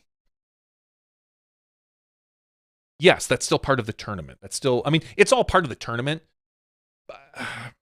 I mean, again, it's the same argument. You're right, because you're playing extra holes that everyone else didn't have the opportunity to play. You earned your way into that final 9, just like you earned your way into a playoff. But here's a question, Terry. Mm-hmm. What about a playoff for second place? I was just gonna say, I know you were. You don't have to play those off. Correct, because it's a trophy. You could literally flip a disc mm-hmm. and play it. You really only have to play off for first place. Mm-hmm. So it is only playing off for first place legitimate because it's part of the true event, as opposed to the people who are playing for second place trophy, which are really just kind of going out on their own and doing their thing. Mm-hmm. It's not part of the event. Again, I lean the 51% towards just make it in whatever is in your standard hole from your first to your last typically hole. 36 holes. Your typical 36 holes. And then if tournament. there's a playoff, that doesn't count towards it. And whatever. But I feel like it's up to the tournament director. Maybe they could be very clear or have a standard. Most people probably don't. I'm checking with the rules committee, the PDJ rules committee. I think I have a follow-up scheduled with them already for tomorrow. Awesome. Okay. Well, you're gonna have to just wait and see my take as to how I feel about it. There you go. What a cliffhanger. What a cliffhanger, Terry. Yes, I know. Teasing out that new podcast. All right. I think Can you even call it a podcast if you don't release it as a podcast yet? Oh, shoot.